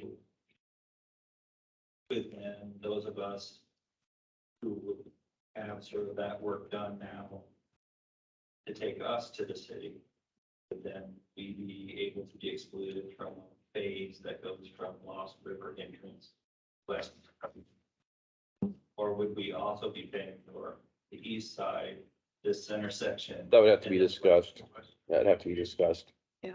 Just something to think about if you are. because right now, if we did it all at once, like we're talking, then everybody's involved. But the residents on the east side of the bridge are not paying for anything to the west, is my understanding of the special. Two separate district. Two separate Two separate districts. districts. Which is his point. Which is my. And Drew, I know Drew also mentioned the comments about the sewer. Is that anything we need to address tonight? So right now, I have a plan to go out to Wall Avenue, I'm down Wall Avenue as far as you can see, like, beyond the pavement, so future. That's what we did. Okay, so no additional, okay, okay. Wow. I feel. Just doing the calculation in my head, if you just do 1 mile north and south of the road. And it's about a square mile to the north and to the south. Farmers will help me out, is it 640 acres Per square mile. So if you just did a $7.5 million cost just for that middle line by 1,280 acres, it's just short of $6,000 per acre. If you went that route to assess, and every acre you pull out of that, Jubilee is pretty big, right? So every acre you pull out of that increases the cost per acre, which I don't know what metric you're going to use to assess, but if you just use that one, you can see how that, if you pull up the area of the size of Jubilee out of the cost, which is nearly the entirety of that 640 acres, that's nearly double the cost for every other person paying for that. But you are making the assumption that they're not gonna have any participation in this, and I'm not sure that's a valid thing to say at this point. I'm just saying, that's sort of my question about what they're in. Contribution. I mean, I don't know the conversations that we've had with them. I guess I haven't been privy to that. But do you have an inclination as to what they're thinking? It's, I mean, if it's a flat no, I we think, need to have another conversation with them. Like I said, we got back and forth trying to get time. Numbers would be premature. It's, I wouldn't want to say no. They have some concerns overall. It's like they're, you know, when we got through annexations before and cost shares, you know. But they initially indicated it's what they would consider reasonable cost share. It's not where initial estimates were at. And we needed to drill down the project, you know, okay, yep, here's where we're at. So do I think they would come in the city? I don't know. It depends on a lot of different variables in the discussion with them. And would they be willing to put something towards the project? I do believe they would, but as for the amount, I can't say because I haven't got to that point I yet. just can't see anybody really willing to just be like, here's my money, even though I'm not part of you. Like, I just can't see that.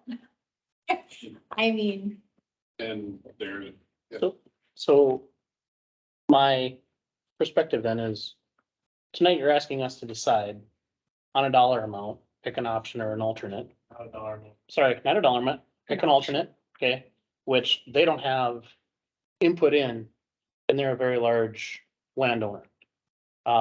So they're not here at the table to help try to make that decision.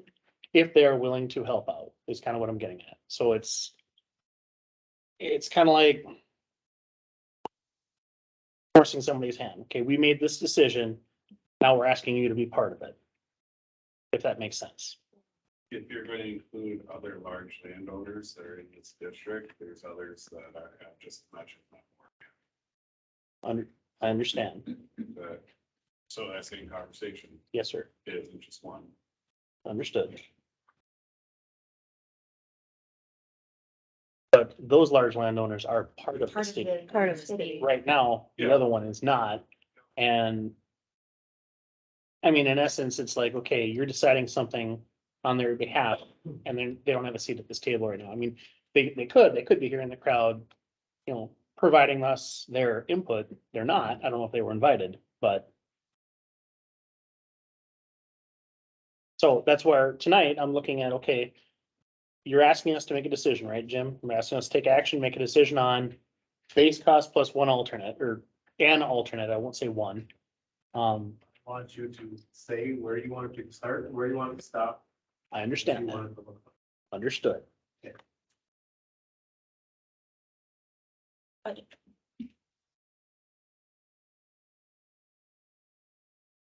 I'll just say that we've been going at this now for Totally 34 understood. We haven't years, even gotten to the and budget stuff with we're Brent. still sitting here looking at this, and that's why I mean, we're gonna have to make a decision on this sooner than No, later. but it takes thought and these are big decisions and I just don't want to feel like I'm just making a decision because you're asking me to make a decision. I want to make sure I'm making the right decision. It's for anybody sitting out there, this is one of the hardest spots to be in. I don't like it when you say things like that. It's the truth. We have been going over this for quite a time. So, I'm Scott Anderson, Blazier, and I want the development to happen. I'm a supporter of the city, right? Even though I was just forced in, as well. I think there's a lot of elements that, you know, we don't have definitive answers to yet, you know, I close on that, Tim? You know, we have some costs, you know, one of my questions is the assessment district already created that definitive? Mhm. Okay, That's set. yeah, and how those assessments are made have not necessarily been, you know, with land use, with different factors. We put out a projected, no, one, but we don't, again, until we go out on bid for this thing, we don't have definitive numbers, and that's what this is. Next step in doing this. Right. Can you get alternate bids again, or is that? So- However. I mean, that's where the alternate 1 and 2 could come into Right, play. and where that's we just could an get estimate. That's not a bid, right? I've also watched this for 3 or 4 years. And, you know, I don't want you to be frozen by decision. Right. I mean- I would not expect Jubilee to contribute personally if asphalt material. But I'm thinking too, a guy, we go out and bid for this thing, and we could do it as an alternate. Get 2 alternate bids to go along with it, and then give us an idea of what we're dealing with. But we have to make a determination where we want this to stop, right? And that's kind of what this has come down to. Again, we just have to understand that if we do decide to stop at, first entrance in the Lost River and wait, I don't know how long that wait will take, but that will get to be more expensive cost. It'll give us some more time to have conversation with Jubilee. Okay, I'm all right with that. But we all just have to understand that the cost will go up. You will not alleviate some of the complaints and concerns that we've had brought to us, just like I know, Lazy Westbrook. We've got complaints, Lost River, residents there from dust and Yep. road conditions, even west of, Foster Road and Memory Lane. that's just gonna have to be a known issue then. If we stop at that point, there will be dust issues. Pushing it back. So if we go through all the work, we design it both ways. Section or asphalt. I know. Is there gonna be anything that comes forward that you're just not gonna take the least costly one? Can't do that. Jim, you're just cutting to the chase, aren't ya? Just come back and, oh, this is the cheapest thing. I don't use the word cheap. I still, you know, we've gone through all this conversation about concrete. We've gone back, we've beaten this to death. Numerous times. Concrete is what we landed on because of the way that section of road is laid out. For that, You're in first- favor for of that first concrete the section. whole way? Yeah, for the west section. I am actually in favor of concrete the whole way. Like I said, though, is that storm sewer the whole way, or is that storm sewer only up to? When you say they're doing quick. We would do so, I would say, I recommend it's not Jubilee. Yep. Get it from Jubilee on both sides. I don't know that I'm in favor of concrete past the first entrance to Memory Lane, Lost So I River. would be willing to go forward with an alternate of asphalt versus concrete. What do you want curb better not? I feel like you already have, do you already have that here? And, That is there. Yep. Bituminous, yep. He's saying concrete to Lost River Road and Memory Lane. Yep. And then after that, transition to asphalt. and then a rural section asphalt He's asking, do you need curb and gutter past that? past point? that point. Or is it? I guess my initial thought was no. Sorry, Russ. I don't know that I see massive drainage issues out that way. Maybe I'm misunderstanding. And so I also have to ask, okay, for the drainage issues, is it solvable without having curb and gutter and storm sewer? Is it solvable to get, do you have enough area there to get enough slope to fix that?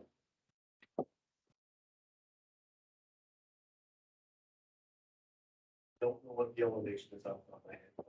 And I'm not, Because it tends to run. Not an area sandwich. Diane Rivers per version per, so it's kind of bad. So. That is, yes, it should be very light. The water starts to go into that. We lays up a ditch or kind of ditch, so. and the only reason I keep bringing it up is you look at County Road 6, okay? That's not curb and gutter and storm sewer, correct?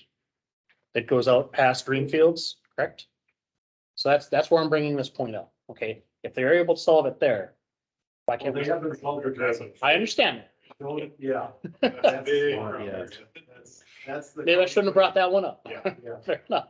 Because I've been thinking too, look at 64th Avenue Park. Like, for example, but it's an urban section with nothing on the north side of it, and one building on the south side. Right. And they're looking at what the area is going to become. So the inner road sections that farming used to do, they'll do it where they can't afford. Used to come in and pave whatever, what Wall Avenue would be, make it a rural section. Come back once it got developed, break it up, put it, make it an urban section, let's test it out. Have the money to the cost, it doesn't allow you to do it. especially at work. Dick, go ahead. Just a couple questions. First of all, I know the stability of that road getting close to the river. Did anybody check to see if it progressively gets better away from the river? We do have geotechnical.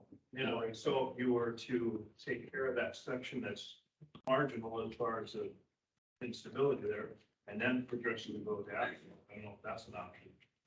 Second, I guess that other, talking about drainage, the ditches are already there, and this point is working, so I mean, we want the road to go too crazy as far as on the drainage part. I think when we were looking at that, just because of that's the way that those urban roads have been designed out, so that's why we went with the curb and gutter, was to be able to, to drain that area, and make it the urban road. And I think that's why we landed on that. I know where you're getting at. I just, it's just the way that was laid out. Plus we don't have the, cattails in the ditch, not so much by your area, but we go a little further west type of thing, to try and get that out of there, so we actually do have drainage. Should that ever be drained out in or something to get it that drain better, so you wouldn't have the cut? And, lesser cost to do that. Understood. We have not done that anywhere else in the city at this point, so I'm just saying, it's a cautionary, we could review it, but it is. I don't know what the maintenance would be on that either. Where do you guys want to stop? Can we figure that out at least, like where's Stop what? the road? Concrete or the, Just the road in general. Well, just where do you want to stop? Where do you want the road to stop? Let's figure that out. so my other thought is, and I would have to ask somebody who talks to Jack a lot more often. You just said we're not gonna allow any further development if they don't have a road. How thin of a line are we walking by forcing somebody's hand that way? You know what I mean? Could be a while. I understand, and that's where I'm like, okay. What are we gonna deal with as far as blowback? So, Blowback from him? We're not going further out. correct. Because we are gonna be looking at doing 81st at some point Yep. too, so we have to realize that there's gonna be costs with that too, that'd probably be more associated with that west area, so. Different assessment district for that, or who would be in that? I don't, yeah, that would be different. There's a lot of issues out there.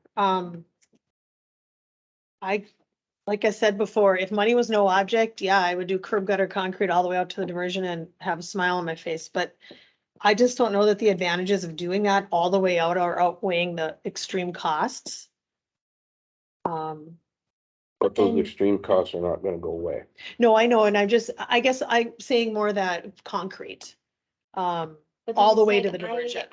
And this is where I feel it's so hard for me because I don't know.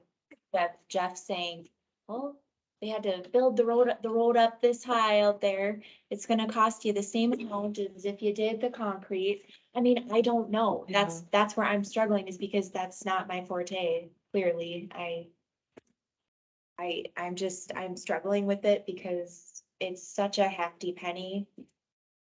But then if I go the wrong way and make the wrong decision and then, I don't think there's a wrong decision. It's just we have to realize what's in front of us and what we're gonna be dealing with. If we don't do certain things, it's not a wrong decision. It just means that some things are probably gonna cost more down the road. And I'm glad that we are able to have some contributions of sales tax or prairie dog funding or something to help offset some of these costs to the residents. That's a big positive. That's something we haven't been able to do before because we No. haven't had the money, so. So I mean, that is a huge positive here. I'll be honest, I do worry about, if we just push it off a couple years. If we push portions of it off a couple years into the future, it's gonna still have more expense potentially. It is a factor. what did Sarah propose? What did she like? Higher way. We're having this conversation. Yep. She had gone through everything and bring it back. Concrete curb and gutter the whole way, Mhm. which is that $9.4 million estimate, right? I mean, but maybe Sarah hasn't, did Sarah see the 9.4? Yep. Yes. Oh, she did? Okay. Mhm. So Jim, if I'm understanding correctly, what you're saying is it technically could almost cost the same if you did asphalt because of how high you'd have to build up the road. Am I understanding that correctly? Of the quantity of asphalt. High, I meant thick. Yeah. Yeah, Yeah, I'll take the asphalt would be and your base. so it's a wash then? Your maintenance costs and everything with that. I'm sorry, Jim, I see the pain in your eyes. No, I'm just trying to figure out how I can. Isn't your 7.5 million alternative one the quote for the asphalt? I mean, estimate, I'm sorry, but you probably already thought of those things. The assumptions in there, yes. But what don't have in there is the chip seal. Correct. The future The maintenance. Yeah, all the maintenance. Everything that needs to get done to get it to a level of service that concrete has for a more extended period of time. But it would be what would it be, $2 million worth, which is the difference between these quotes, and we have asked, with estimates, thank you, sorry, estimates saying, an asphalt road lifespan basically could be 20 years. It could be more, but like I said, you have to. I know you're tired of this 5 conversation, years, Jim. You have to seal it. 10 years, you have to know. Yep. After another 5 years, you seal it. It could add up to beyond that easily. 2 million?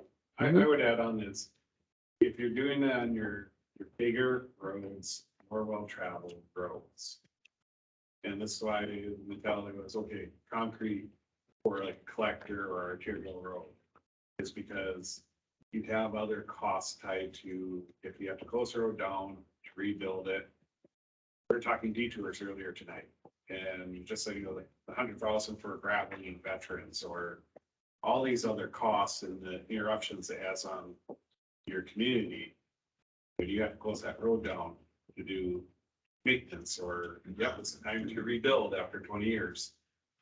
Reconstruct portions of it. Those costs add up, and sometimes those costs aren't necessarily the dollar figure. It's the interruptions to your neighborhood, which we're very familiar with interruptions to neighborhoods and community. And when you do a concrete road, it's there. It's done. And very rarely do you have to go do a whole lot to it once it's done in place. So Brent, let me ask something. We talked about this a while back for these type of projects. We were looking at maybe like 25% that the city would contribute. So we're looking at almost 2.3 million on this one, if we went with the estimates. So I'd bring it down to about $7 million on alternate two. So just something to keep in mind, guys. We probably, if we did go with alternate two, and let's say Jim nailed it on the estimated cost, and that's what they came back with on the bid. The city would contribute, we're hoping for 25%. That's $2.3 million off of that the city would contribute. So keep that in mind as you're looking at the big numbers. How many equivalent units are out there excluding Jubilee Farm? Approximately? We're just trying to come up with quick numbers here. 450. That's not ever be. I think it's 35 in River's Edge. Village 2. So in that assessment district, you have approximately 600 homes. 600 homes to, I'll just say 9.5 million spread over 25 years. 25 and a 10 to 250. Add another 24, 274. So 274 payments. Divide out 9.5 million to 600 equivalent units. What's it? What's a monthly? Well, monthly payment? if we did a 9.5 million divided by 600 units, if I did my $15,800, that's without any contribution. 15,800. I don't even, that's just my quick math. I don't know if that's right. But that's without contribution. That's without contribution. So if you took, well, If they but seven- but the 25% can be said for alternative 1 and 2. You know what I mean? I mean, if you're gonna just do an Yeah. alternate two and do 7 million. Close to 3 million. Brings it down to 7.2. 600. Future Yeah, but proofing. 12,000. Way to 81st, because if you're going west, again, And Yep, there'll be more costs incurred. it's all gonna be heated at some point. All right, so what was that number? What, 12,000? After city contribution. So. But that's not going all the way to 81st. It is It is? This one is. with concrete. And then if we did the other one, it'd be about, no, stop. People are trusting my math here. Oh, just letting you figure.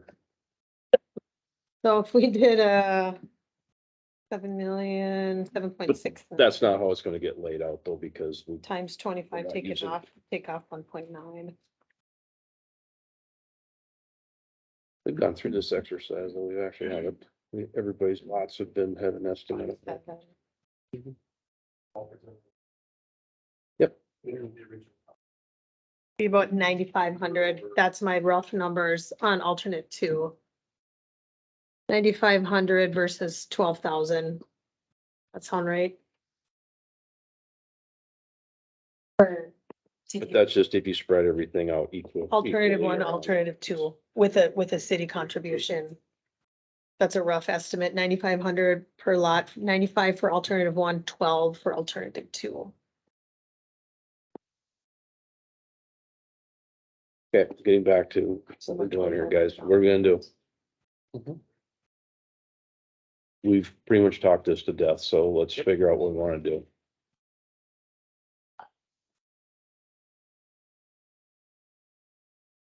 You wanna go to the first entrance to Lost River, you do that one, cement. If you wanna do something beyond that, it's up to you. We can leave it and wait. Might be a couple years. I'm not in favor of leaving it, but I'm also, I hate spending other people's money, all right? That's technically what's going on here. Yeah. So, I'm a fan of running it the whole way, to be honest with you. I'd rather Yeah. get this all done in one shot too. for that. I guess, if it's just gonna cost more to wait. Usually does. In my very rough math, it's about a $2,500 assessment difference between alternative 1 and alternative 2. Does that sound right, Jim? Jim doesn't care anymore. Kidding, Jim. No, it's okay. I don't think Jim was keeping up with your math. Well, I'm not a mathematician, so. Okay, well.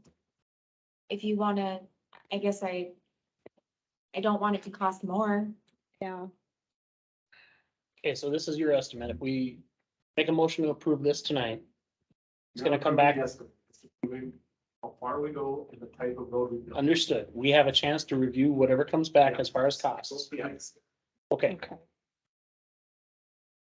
that being said, I guess I will make a motion. For improvement district 2022-4, Wall Avenue to accept, base bid plus alternate 2, I believe. That is the full length, is that correct? 2 would be 2 is the full length. curb and gutter up through Jubilee entrance. And due to the constraints of the diversion, whatnot. Asphalt across. Right. Past the horse park. Past the horse park is where we'd stop And then we would just do asphalt, for the main lanes. no curb and gutter. Cause it's going over the current diversion. Diversion is pretty well, the bottom. Yeah. number is pretty well. It's, go to the diversion, but I don't know if you're. On Jim. Okay, so Jeff makes a motion for the base bid and alt 2. Get a second on that one? Okay, we does a second. All right, all in favor, say aye. Aye. Okay. Vote. I'll approve to look for a bid. Okay. We don't have to approve the bid once it comes in. Okay. All right, so Sorry. the motion carries. So Jim, there you go. You got something to work on. All right. Jace, you got number 12.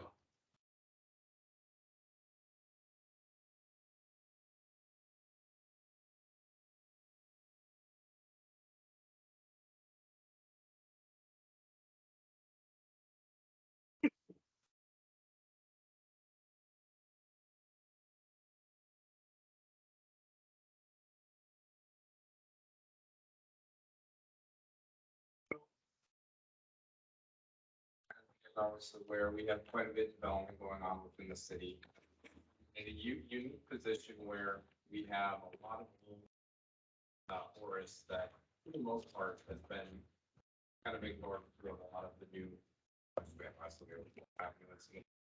But as far as redevelopment in the downtown part of the town, we haven't had. And so with some of the dynamics of redevelopment that we're expecting kind of the north and south of the city, and some revitalization efforts, we are in the process of kind of putting together and proposing a downtown neighborhood plan for the city of Horace. And in this plan, we kind of see it being kind of multifaceted, but this is really going to establish, and I apologize if the projector is not cooperating with me, but this is really supposed to establish kind of that long range vision. And it's not just going to be my long range vision. It's not really going to be what your guys' long range vision is going to be. It's going to be kind of a community goal. What do we expect for downtown Horace, and what do we expect for the little parts of the neighborhood? We expect it to be kind of both a transportation and land use document, something that's going to give us recommendations and guidance of what's neighborhood streetscape looks like, traffic calming, connectivity improvements, pedestrian safety. How do we get people from the older parts of town into downtown? How do we connect the new parts for pedestrians and vehicles into downtown? And the concept is still working out. It's a broad concept, but we're to the point where we have a potential funding strategy in place for this plan. And I'll go over that here shortly. And we really would like to tonight kind of get your blessing for staff to continue taking the steps towards the completion of a project like this. And then we'll talk about money as well. But currently, for funding wise, we have a request into MetroCog to amend their Unified Planning Work Program to use unprogrammed 2023 CPG funds for the amount of $75,000 for the purpose of developing this downtown neighborhood plan. Currently, we're planning studies are and utilizing other studies that have been done on the metro. We estimate the project to be about $100,000 for this long-term vision. That additional $25,000, we're in the process of applying for a Partners in Planning grant. That's through the North Dakota Main Street Initiative. And that will cover the rest of that fund. So if we are successful with our MetroCog request, which the Transportation Technical Committee will review that recommendation on the 8th, which then will be in front of the policy board, I believe, the 15th. Councilor Trudeau, is that your next policy board meeting? I'm looking for my calendar here. Hang on. Ah. Calendar.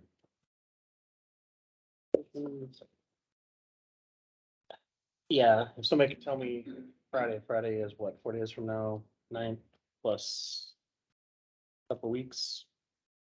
Friday next 16th, so Thursdays on 15th.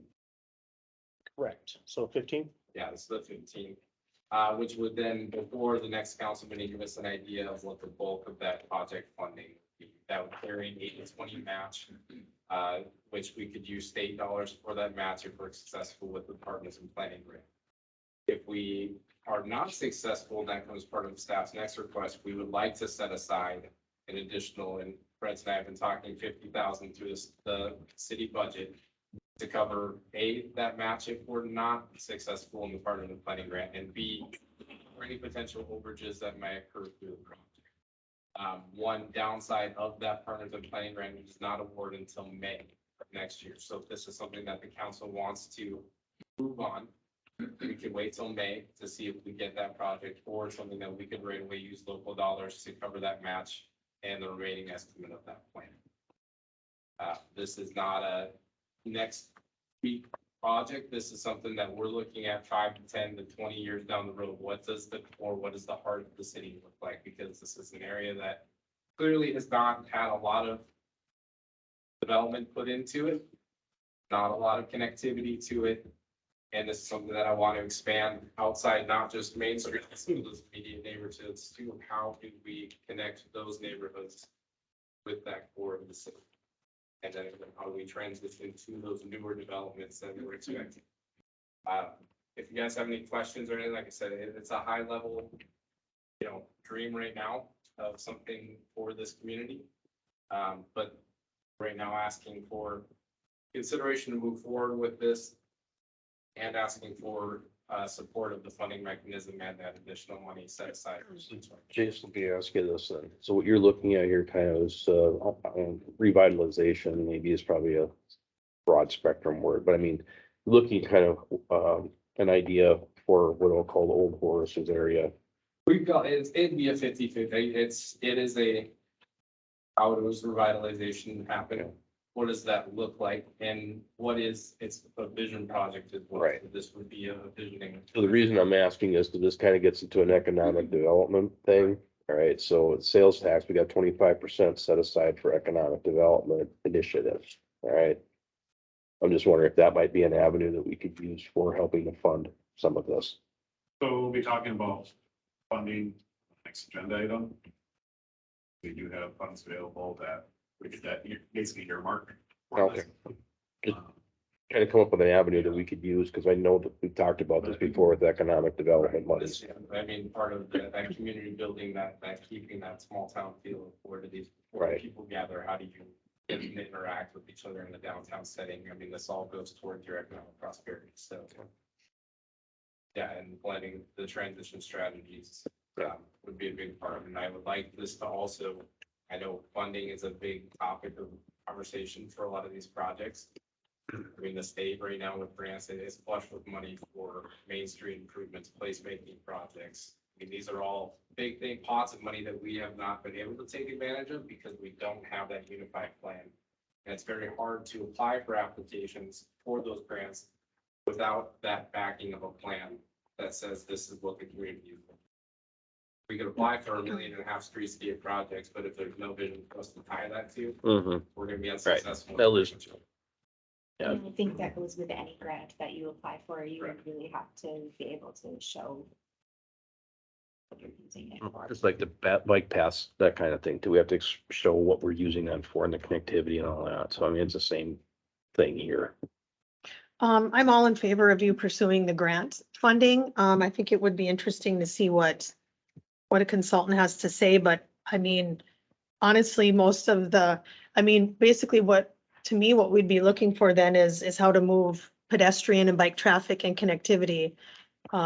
Most of the land in the map privately owned and already developed. It's not like we have a lot of open land in this development area.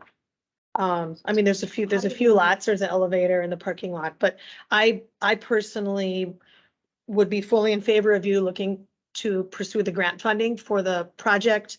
I would not be in favor of allocating any additional city dollars for it. I think we could set a limit for whatever grant funds we get to fund whatever consultant study that we can get. Those are my thoughts.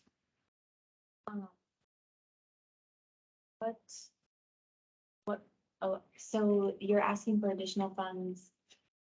Then what? More foreshadow. So this item is, I am telling you what my funding master plan would be, which would be utilizing MetroCog and partner planning dollars. If we can get those, essentially the plan pays for itself through grant funding, will match each other. And it would really only be responsible for any overages. The request would be part of the grants, but just letting you know that that's part of something that's coming up is an additional dollar amount that's sitting there, waiting for if the event that council wants to pursue this quicker, because the partner planning grant is not awarded till May. Or if we're unsuccessful in that type of grant, and we need to cover. Why do you think we would be unsuccessful? There's a very reason. If it turns out to be a competitive cycle and this project just doesn't cut out as far as plan, I think it varying and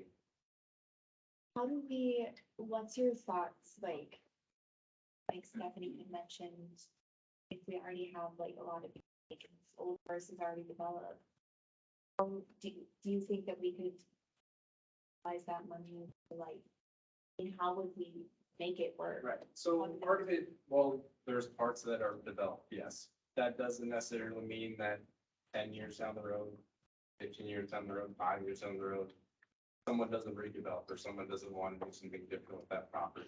And what does that look like in terms of having a strategy for the city as far as design guidelines or recommendations? It's important for those scenarios. You also do have vacant properties or underutilized properties.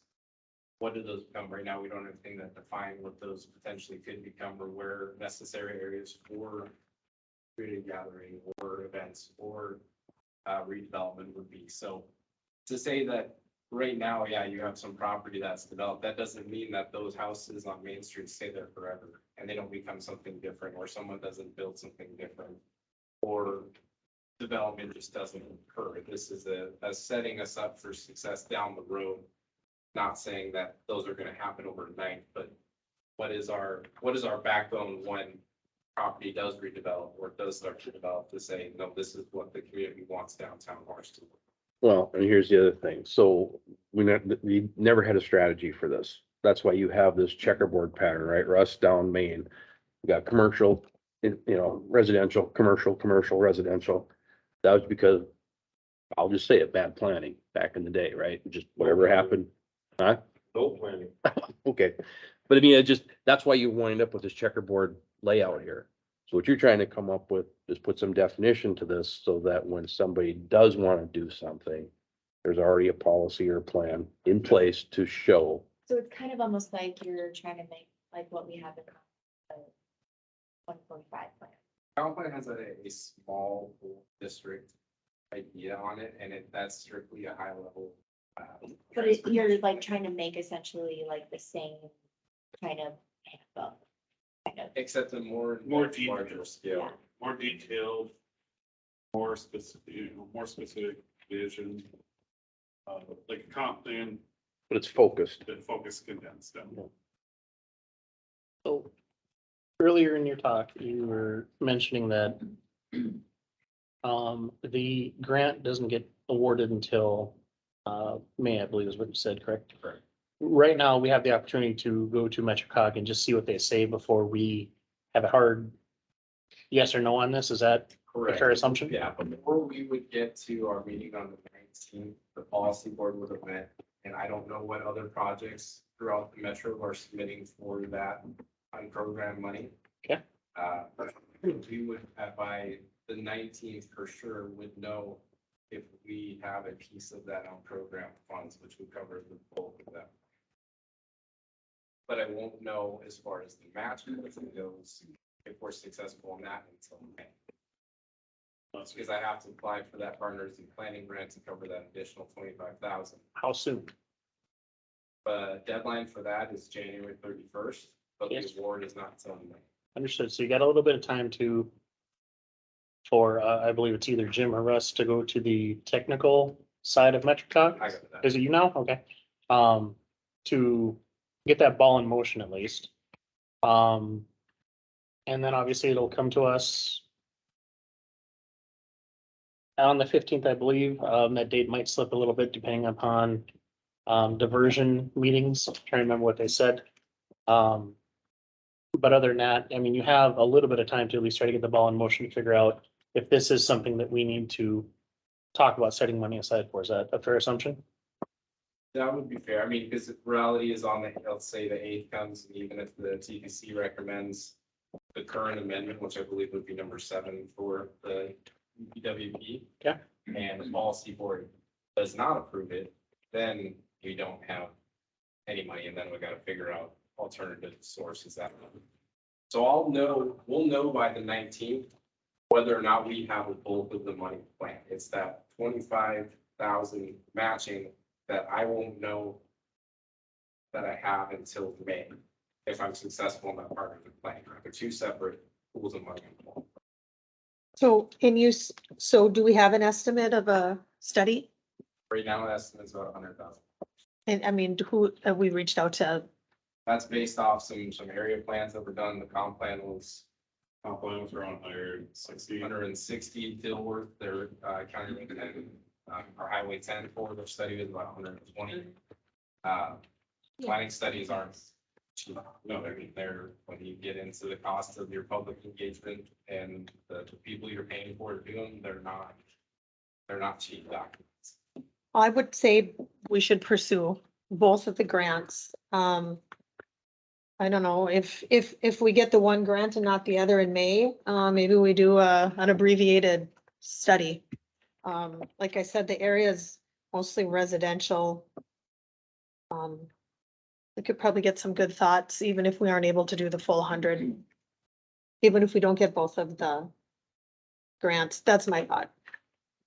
Doesn't work that way. You don't put in and get approved for these funds. The basis of the funding is based on an 80-20. So You don't get to then change the plan afterwards and waste money which other cities could have used.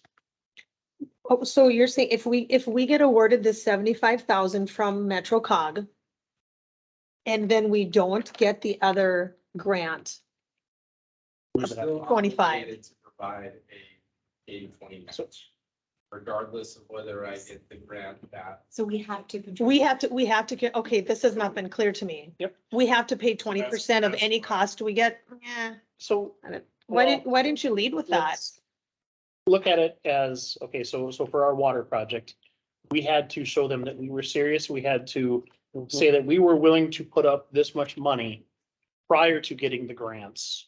Or I'm sorry, not grants, my bad. The matching funds. Yep, matching funds, Yep. bad word. To show that we were serious to get to the matching funds. And at that point, then they made the decision, okay, yep, we're gonna give you the matching funds. You don't have to spend your money, but you were serious. You went through that effort to get to this part of the process. the match, and that's the next item is talking about budget. We have available funds within our general fund to be able to set aside a special projects fund money for this. If, say, we don't get the CPG grant through MetroCog or Partners in Planning grant, if the council decides, no, we're not going to move forward with that project, then we're able to just take that money and put it back into the general fund into our fund balance. So you're basically just setting aside, saying, we're going to do a project here. We have the money, we have the match dollars available in case we don't get the Partners in Planning grant or the MetroCog dollars. We can still make it happen if we want to. But if it doesn't pan out and say that the project doesn't happen, those dollars just go back in the general fund. So that would be the next item. Basically, to give you a preview of, hey, this is what we're talking about, one of the items that we've talked about within the budget amendment. So Jason, what would you like us to do here for the action part of this one to approve going forward with trying to get those grant dollars? Is that what you're? I'm fine with that. And just know that, apologize if that wasn't clear, but there is a match for every federal. Match would come ideally from that Partners in Planning, but if that's unsuccessful, that's where. Right. You utilize. So you're saying if we get the 75, we have to go forward? We're either paying for the rest or we're getting a 25 grant from the PIP.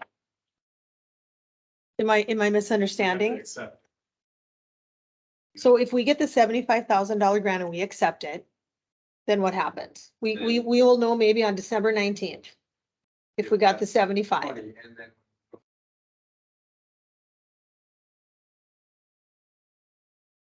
Getting projects, getting the consultant lined up, Okay, and then as a portion of that payment of that $75,000, we're responsible for a 20% match of that to go towards that project.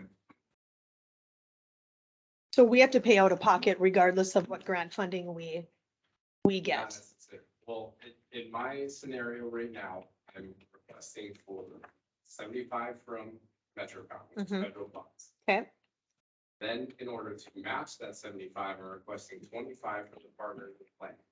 okay. State can match federal, federal can match state. We don't owe anything on it unless there's, So there might be a possibility, there might be. we don't possibility even we need to pay for anything, but That's the what hope. it says that we're going but you're ask trying to next be item. proactive and say, Instead of having to come back and say last minute, hey, in May, I didn't get this money. Can I please now have? yeah, Where we have the availability of the money. talk about next item, that we could set aside for that project. And if we don't follow through doing that project, or we don't spend it all, for example, right back into where it came from, the general fund there. Hey, it's a grant. If we can get it, that'd be phenomenal. I mean, the matches, this is what we've done before with other grants. You usually don't get 100%. You have to match it. You have to throw something toward it. This is not unusual. So my ask is from you is to basically revert adopt the ability to at least take the next steps on this and see where grant funding's at. Yeah. And then we'll see and go from there. I'm fine with that. If somebody's got an objection to it, we can move along with this. I'm looking for a motion then.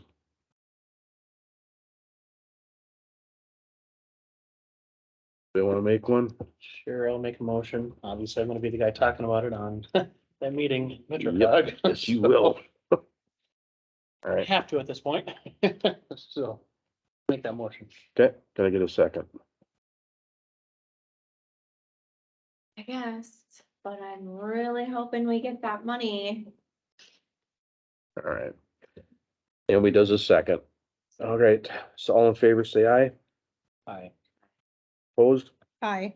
Okay, motion carries. All right, Brenton. You got the budget amendment. Okay, Can you do this in 5 minutes? you want me to?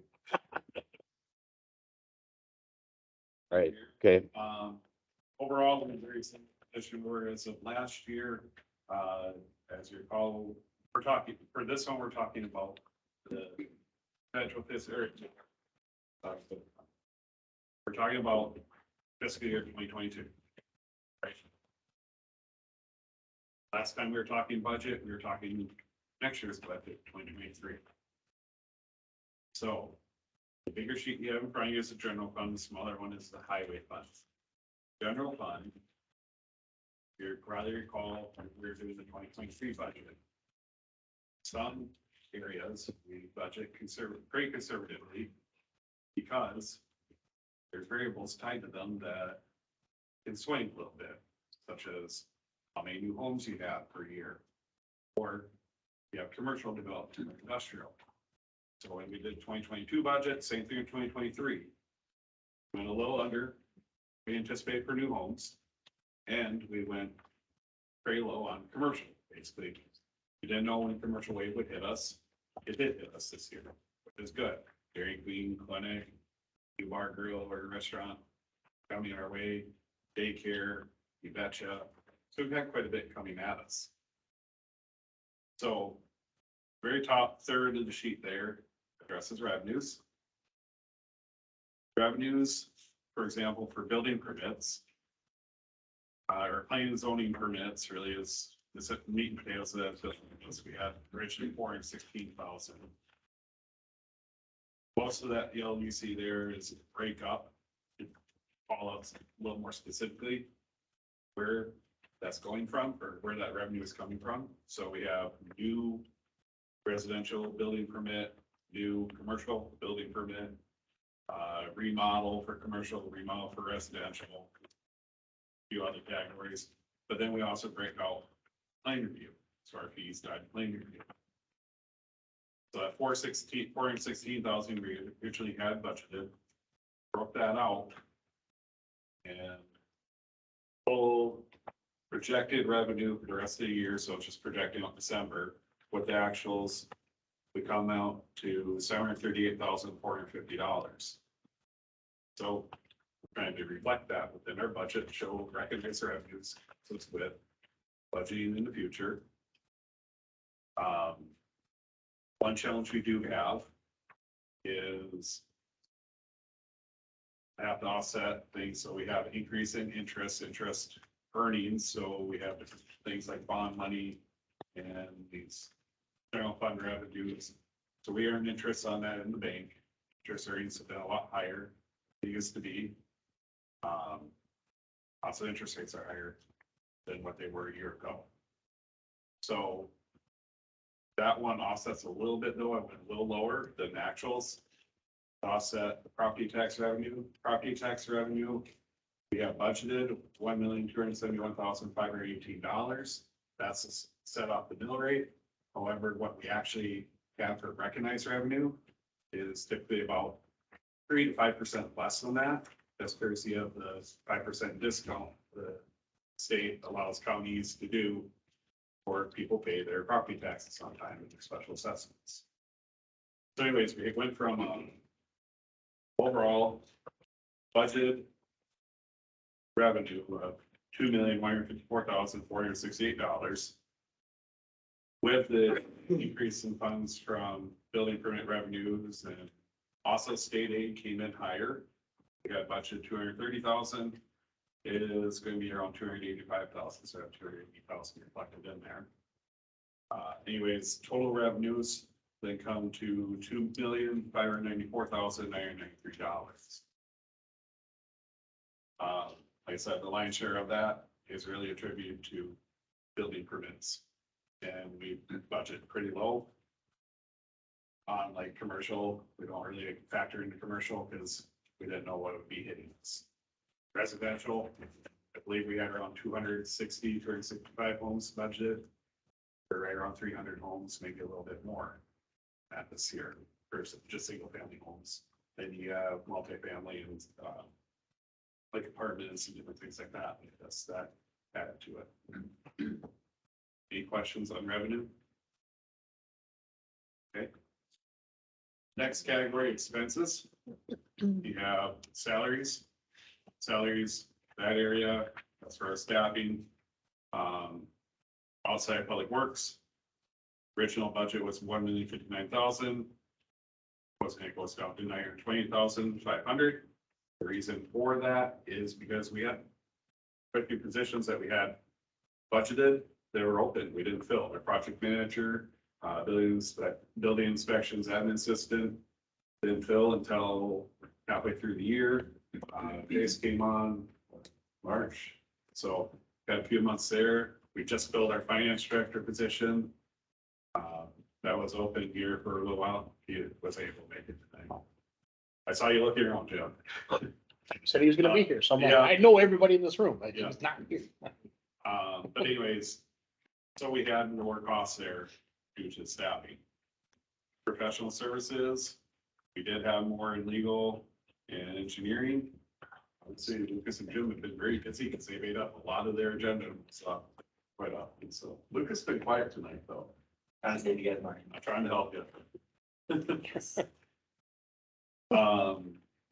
We also had other costs though within this, just looking for a little more substantial ones. So overall operating supplies, as we've had more staff and also like computers, for example, we've had to add more computers, replace some computers. If you haven't bought a computer lately, they're not cheap. You're looking at a couple $1,000s for a computer. Then what I have reflected in this budget amendment are some bigger items. So if we recall last year, we were in black a bit again last year. And that was good because we're able to then set aside money to build reserves. We're able to handle larger capital projects and different things that we didn't account for in upfront budget. Because we know that it would be helpful for a job, but we didn't want to increase the mills or propose any of that. Those areas include miscellaneous items for 20,000. About half of that is in regards to pallet racking, so giving us shelves that can store very heavy items in our shop, so more of that. Space is limited that we have, so we want to make sure that we maximize it as much as possible. That'd be for the public works department. And one example would be, I'll take a fall. Every new development, all these different developments come in, they have the stormwater ponds. Well, you get a fault or two, those things are big, they're what, probably almost the size of this table. So it's about the size of this table. And each one take up a section on those pallet racks. Sometimes you get two on there, but they take up quite a bit of room. So I think we got, what, about a dozen of those now? So, yeah, probably. So that just gives you an example. We have a wall that gets filled up with just fountains, Christmas lights, they cover different things like that. Also within miscellaneous items would be like concrete saw, jackhammer. You'd think we'd have these on hand, but we don't. So we want to make sure we're able to give our staff tools so they can actually properly do their job. 25,000 is reflected in the projects. Basically what this would do is we pull 25,000 to create a special projects fund. Special projects fund would be for street signs. We're talking no parking zones a little while back. We're going to keep on coming back to you every so often. Those signs aren't cheap. So what we do is establish a special projects fund with 25,000 aside in that fund to help us do these replacement of street signs and also those no parking signs that are new. 50,000 for the downtown neighborhood plan that we were talking, Jason was just talking about. That would be available for matching dollars for either of those grants. You're gonna get those in order to cover overages. Help make that plan happen. That would be put aside into a special projects fund also, just like the street signs. With that, as I mentioned before, or just a little bit ago, on the downtown neighborhood plan, if we don't expend all those funds, say the project closes out, we're done with that plan, we got, you know, the MetroCog grant, for example, but we had to match it, say we had 20,000 left over. We close out that fund, that project fund, the rest of the money goes into our general fund, so to our fund balance.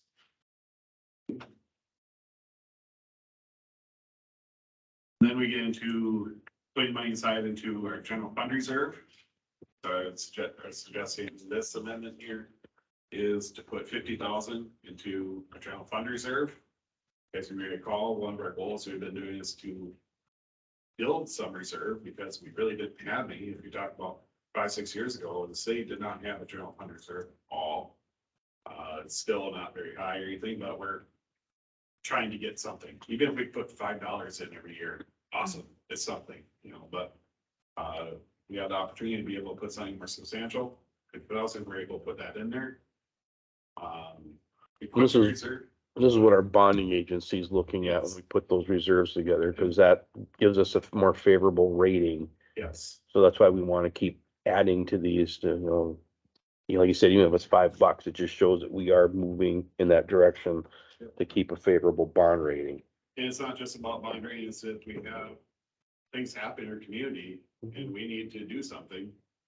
We have the funds to be able to help us. We might not have everything, but it helps us. And there's different flexibilities with that. Putting a reserve fund compared to a fund balance. And then the last area here ties into equipment reserve. And I have 300,000 to go put into equipment reserve. However, of that, Public Works has received 5 different quotes for a new street sweeper. Our street sweeper is, I want to say about 20 to 25, maybe 30 years old. Obsolete. To give you an example of how it's depreciated, its value significantly to where a trade-in value of it is about $1,000.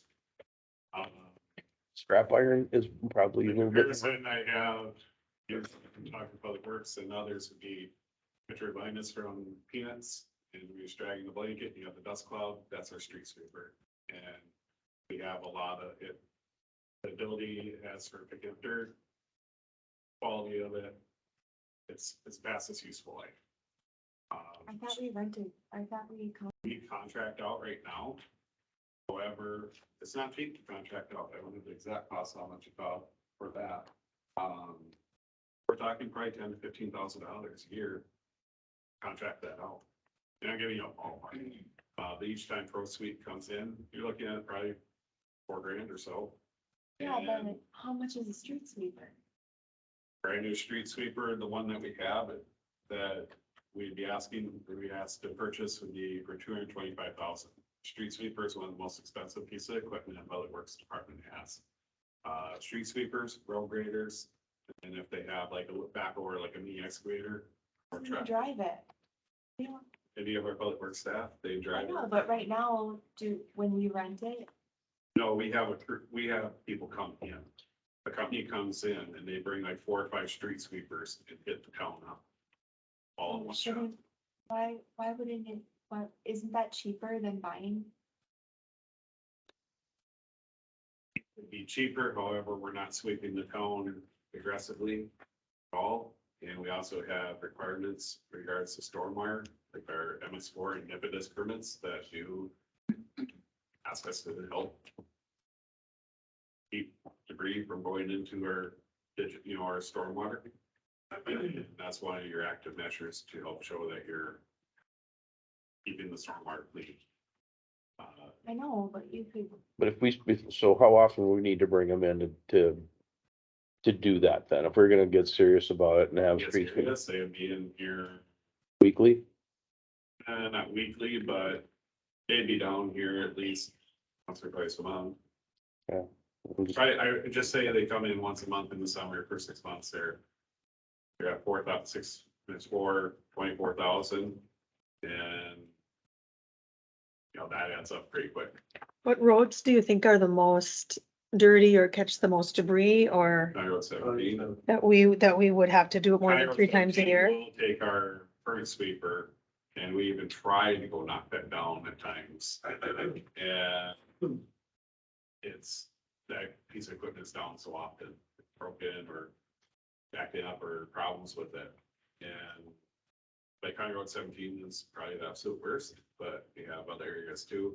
And as you have your city get more urbanized, curb and gutter, different things like that. So I think you do need to do that. Because we have lots of spots that don't have curb and gutter. Yeah. I mean, I guess I would say without a non-construction background, that the biggest volume of dirt and debris is coming from the gravel roads in our town, and that's Wall Avenue, and we're gonna be fixing it this summer. You get a lot of debris of, for example, leaves in your gutters, going into your storm sewer in the fall time. Springtime, you have a lot of sand, salt sand, we use salt sand combination for when we're draining the roads. Don't want us to put salt and sand down, but the intersections get really, really slick. That's what does that have to do with the street sweeper? street sweeper picks up the sand. So due to Horace's proximity to the metro area, they have a MS4 permit, which deals with pollution control and stormwater. So basically, if you put sand down in the wintertime, you have to pick it up in the summertime. Oh. Because otherwise it gets into the storm drains and then it runs into the December Cheyenne River. So there are a lot of cities who run sweepers continuously, meet their MS4 requirements to get a discharge permit. So it's not a, habit. Sometimes, it's one of those things where if you need it, you're glad you have it, if you don't need it, So like the city of West Fargo, for example, they actually broke their city down to zones. And certain day of the week, that sweeper is in that zone. Fargo, they have like all units and deck zones too, but they have like a bunch of sweepers. in I there. think 4 or 5 people Yeah. now. Yeah, They do it. so they'll go through Oh, It's just hard. tell Fargo we're gonna come borrow their. it. It was only that easy. Anyways, we have price on sweepers. The cheapest one was the Global M3. That unit came in at just under 225,000, came at $223,800. We priced out a Elgin Pelican model that came around 250,000. Then we priced out a Curb Tender, Warrior, and Temco. All those are right around 300 or more. The highest one being 340,000. So what we're asking for is a new suite, the Global M3. It's talking about at just under $225,000. But by putting that money into quickers, then we could purchase that equipment when it's available. We did check here this afternoon. We heard back from the dealer. They have one in stock. we went to the next one up, the Elgin Pelican. That one has a build date of October 2023. Some of this equipment does take quite a while to get. I was going to do certain updates, but right now it's our dump truck snowplow that we had an order from this discussion last year. Build date got pushed back even more. The build date was originally supposed to be really towards the end of this year into 2023. Got pushed back another year, so we're looking at early 2024 if they don't push it back anymore. And if you're not, typically not guaranteed pricing either. Have we been fined at all, Jim, for not meeting the standards? So Horace is in the infancy of having to have one in the sport. So the state's been relatively willing to work with the city on certain things, but the grace period runs out. And I think it'll run out relatively quickly too. Last year, the audit took a day to get through, and that was just kind of helping the city out. And you should do this and you should do that. I think the next one's gonna be, you should have done this. They went on a field trip to one location and they didn't want to go any other locations, and they spent the next day at that location. Explaining. What would the permit, how many times per year would the permit require us to sweep? I don't think it goes, It doesn't I get, don't think it's back again. I think it's by, Debris, are you doing it? yeah, that kind of thing. but like, how do they monitor that? You have to report it. You can report when you're doing it. So You just report you were No, speaking so the car? we- Like track it. we have a log, so you keep a log saying, we swept for X number of hours and we collected approximately X cubic yards of debris. And that's just one of the factors that you have when you do your reporting for your sport. You have this reporting to the state to show that you're doing these different activities. I think we also need to look at, do we have a place to store it? And we have to insure it and we have to maintain We would- it. We have traded in our old one. So we would use the spot in our shop for that. Otherwise, if we hadn't traded it, the old one in, we just park the old one outside. And keep the new one inside. I hope somebody steals it. And we would need I mean, right now for contracting, we're gonna need a body, a public works body to man it. And I feel like our public works employees are already overtasked with, they're already very, very busy. I hesitate to overtax them with riding around on our streets on a street sweeper. Actually, efficiency. It's not very efficient. But I thought you said Pro Sweep was coming in 3 times a year. We do, it's Pro Sweep too, but the one that we have, if we have like an isolated area to go sweep, we try to use the one we have. Oh, that must have been the one. It takes we us used many times. At the end over of the year. this. Wow. Example, if I had a more reliable street sweeper that could pick up debris, they take 1 or 2 passes, pick up that debris, the one we have now. Many more passes. You can pick up beer cans. It definitely can pick up Yeah. a lot. It can, but And we could get Pro Sweep in a 4th time if we needed to. I guess where I sit on this, I mean, if it's $10,000 a year for Pro Sweep, right now, and they bring in their own equipment, they bring in a guy to run it. I think we save maintenance, insurance, and manpower to our public works department. I wouldn't be opposed to maybe looking at it again some point in the future, but I think right now for level of service compared to the cost to get it. I wonder if continuing to contract the service isn't the most cost-effective option right now. no, the miles around that though. Jim, do you know how many more miles we have in the past, say, 2 years? For doing, Like 20 or So so, and what's being added is. that's a concern is when Pro Suite comes in, you know, let's say it was a couple thousand, say $4,000. To come in before, that dollar amount's going to increase more and more and more. Do they go by miles or what? I think it's based on runtime. So how many hours they have like hourly rate. And what road do they typically do? Like, do they go in the whole city They or? typically hit all the paved roads at least once or twice a year, and then we have them come in and hit up some of our worst areas. As needed, like for bean days, We'll have them come in right before meeting days and head up Route 17 and the areas around meeting days, where you may see meeting days. If you.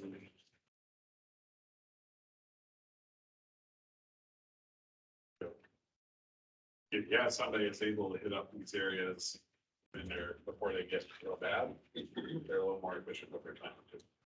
But the pro sweep brings in about anywhere from 4 to 6 sweepers. And they go down, they spend a day down here each time they go down. Jeff, what's your thoughts on a street sweeper?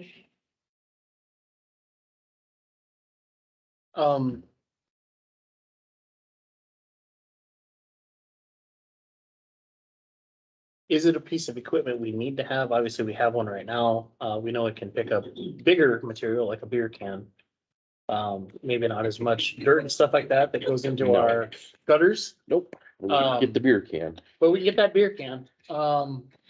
Beats doing it ourselves. This is true. We did a lot of picking up of beer cans. But I'm gonna segue or go to a different route here. Is this something that we need to change where some funds are sitting at? And this is an opportune time to take money from a certain fund and move it or spend it down is kind of what I'm getting at. So, right now, obviously, we know that snowplow is not gonna happen. Probably not in 2024, depending on how long it takes to build the thing, if it doesn't get pushed further. We have money sitting out there. I believe this is in the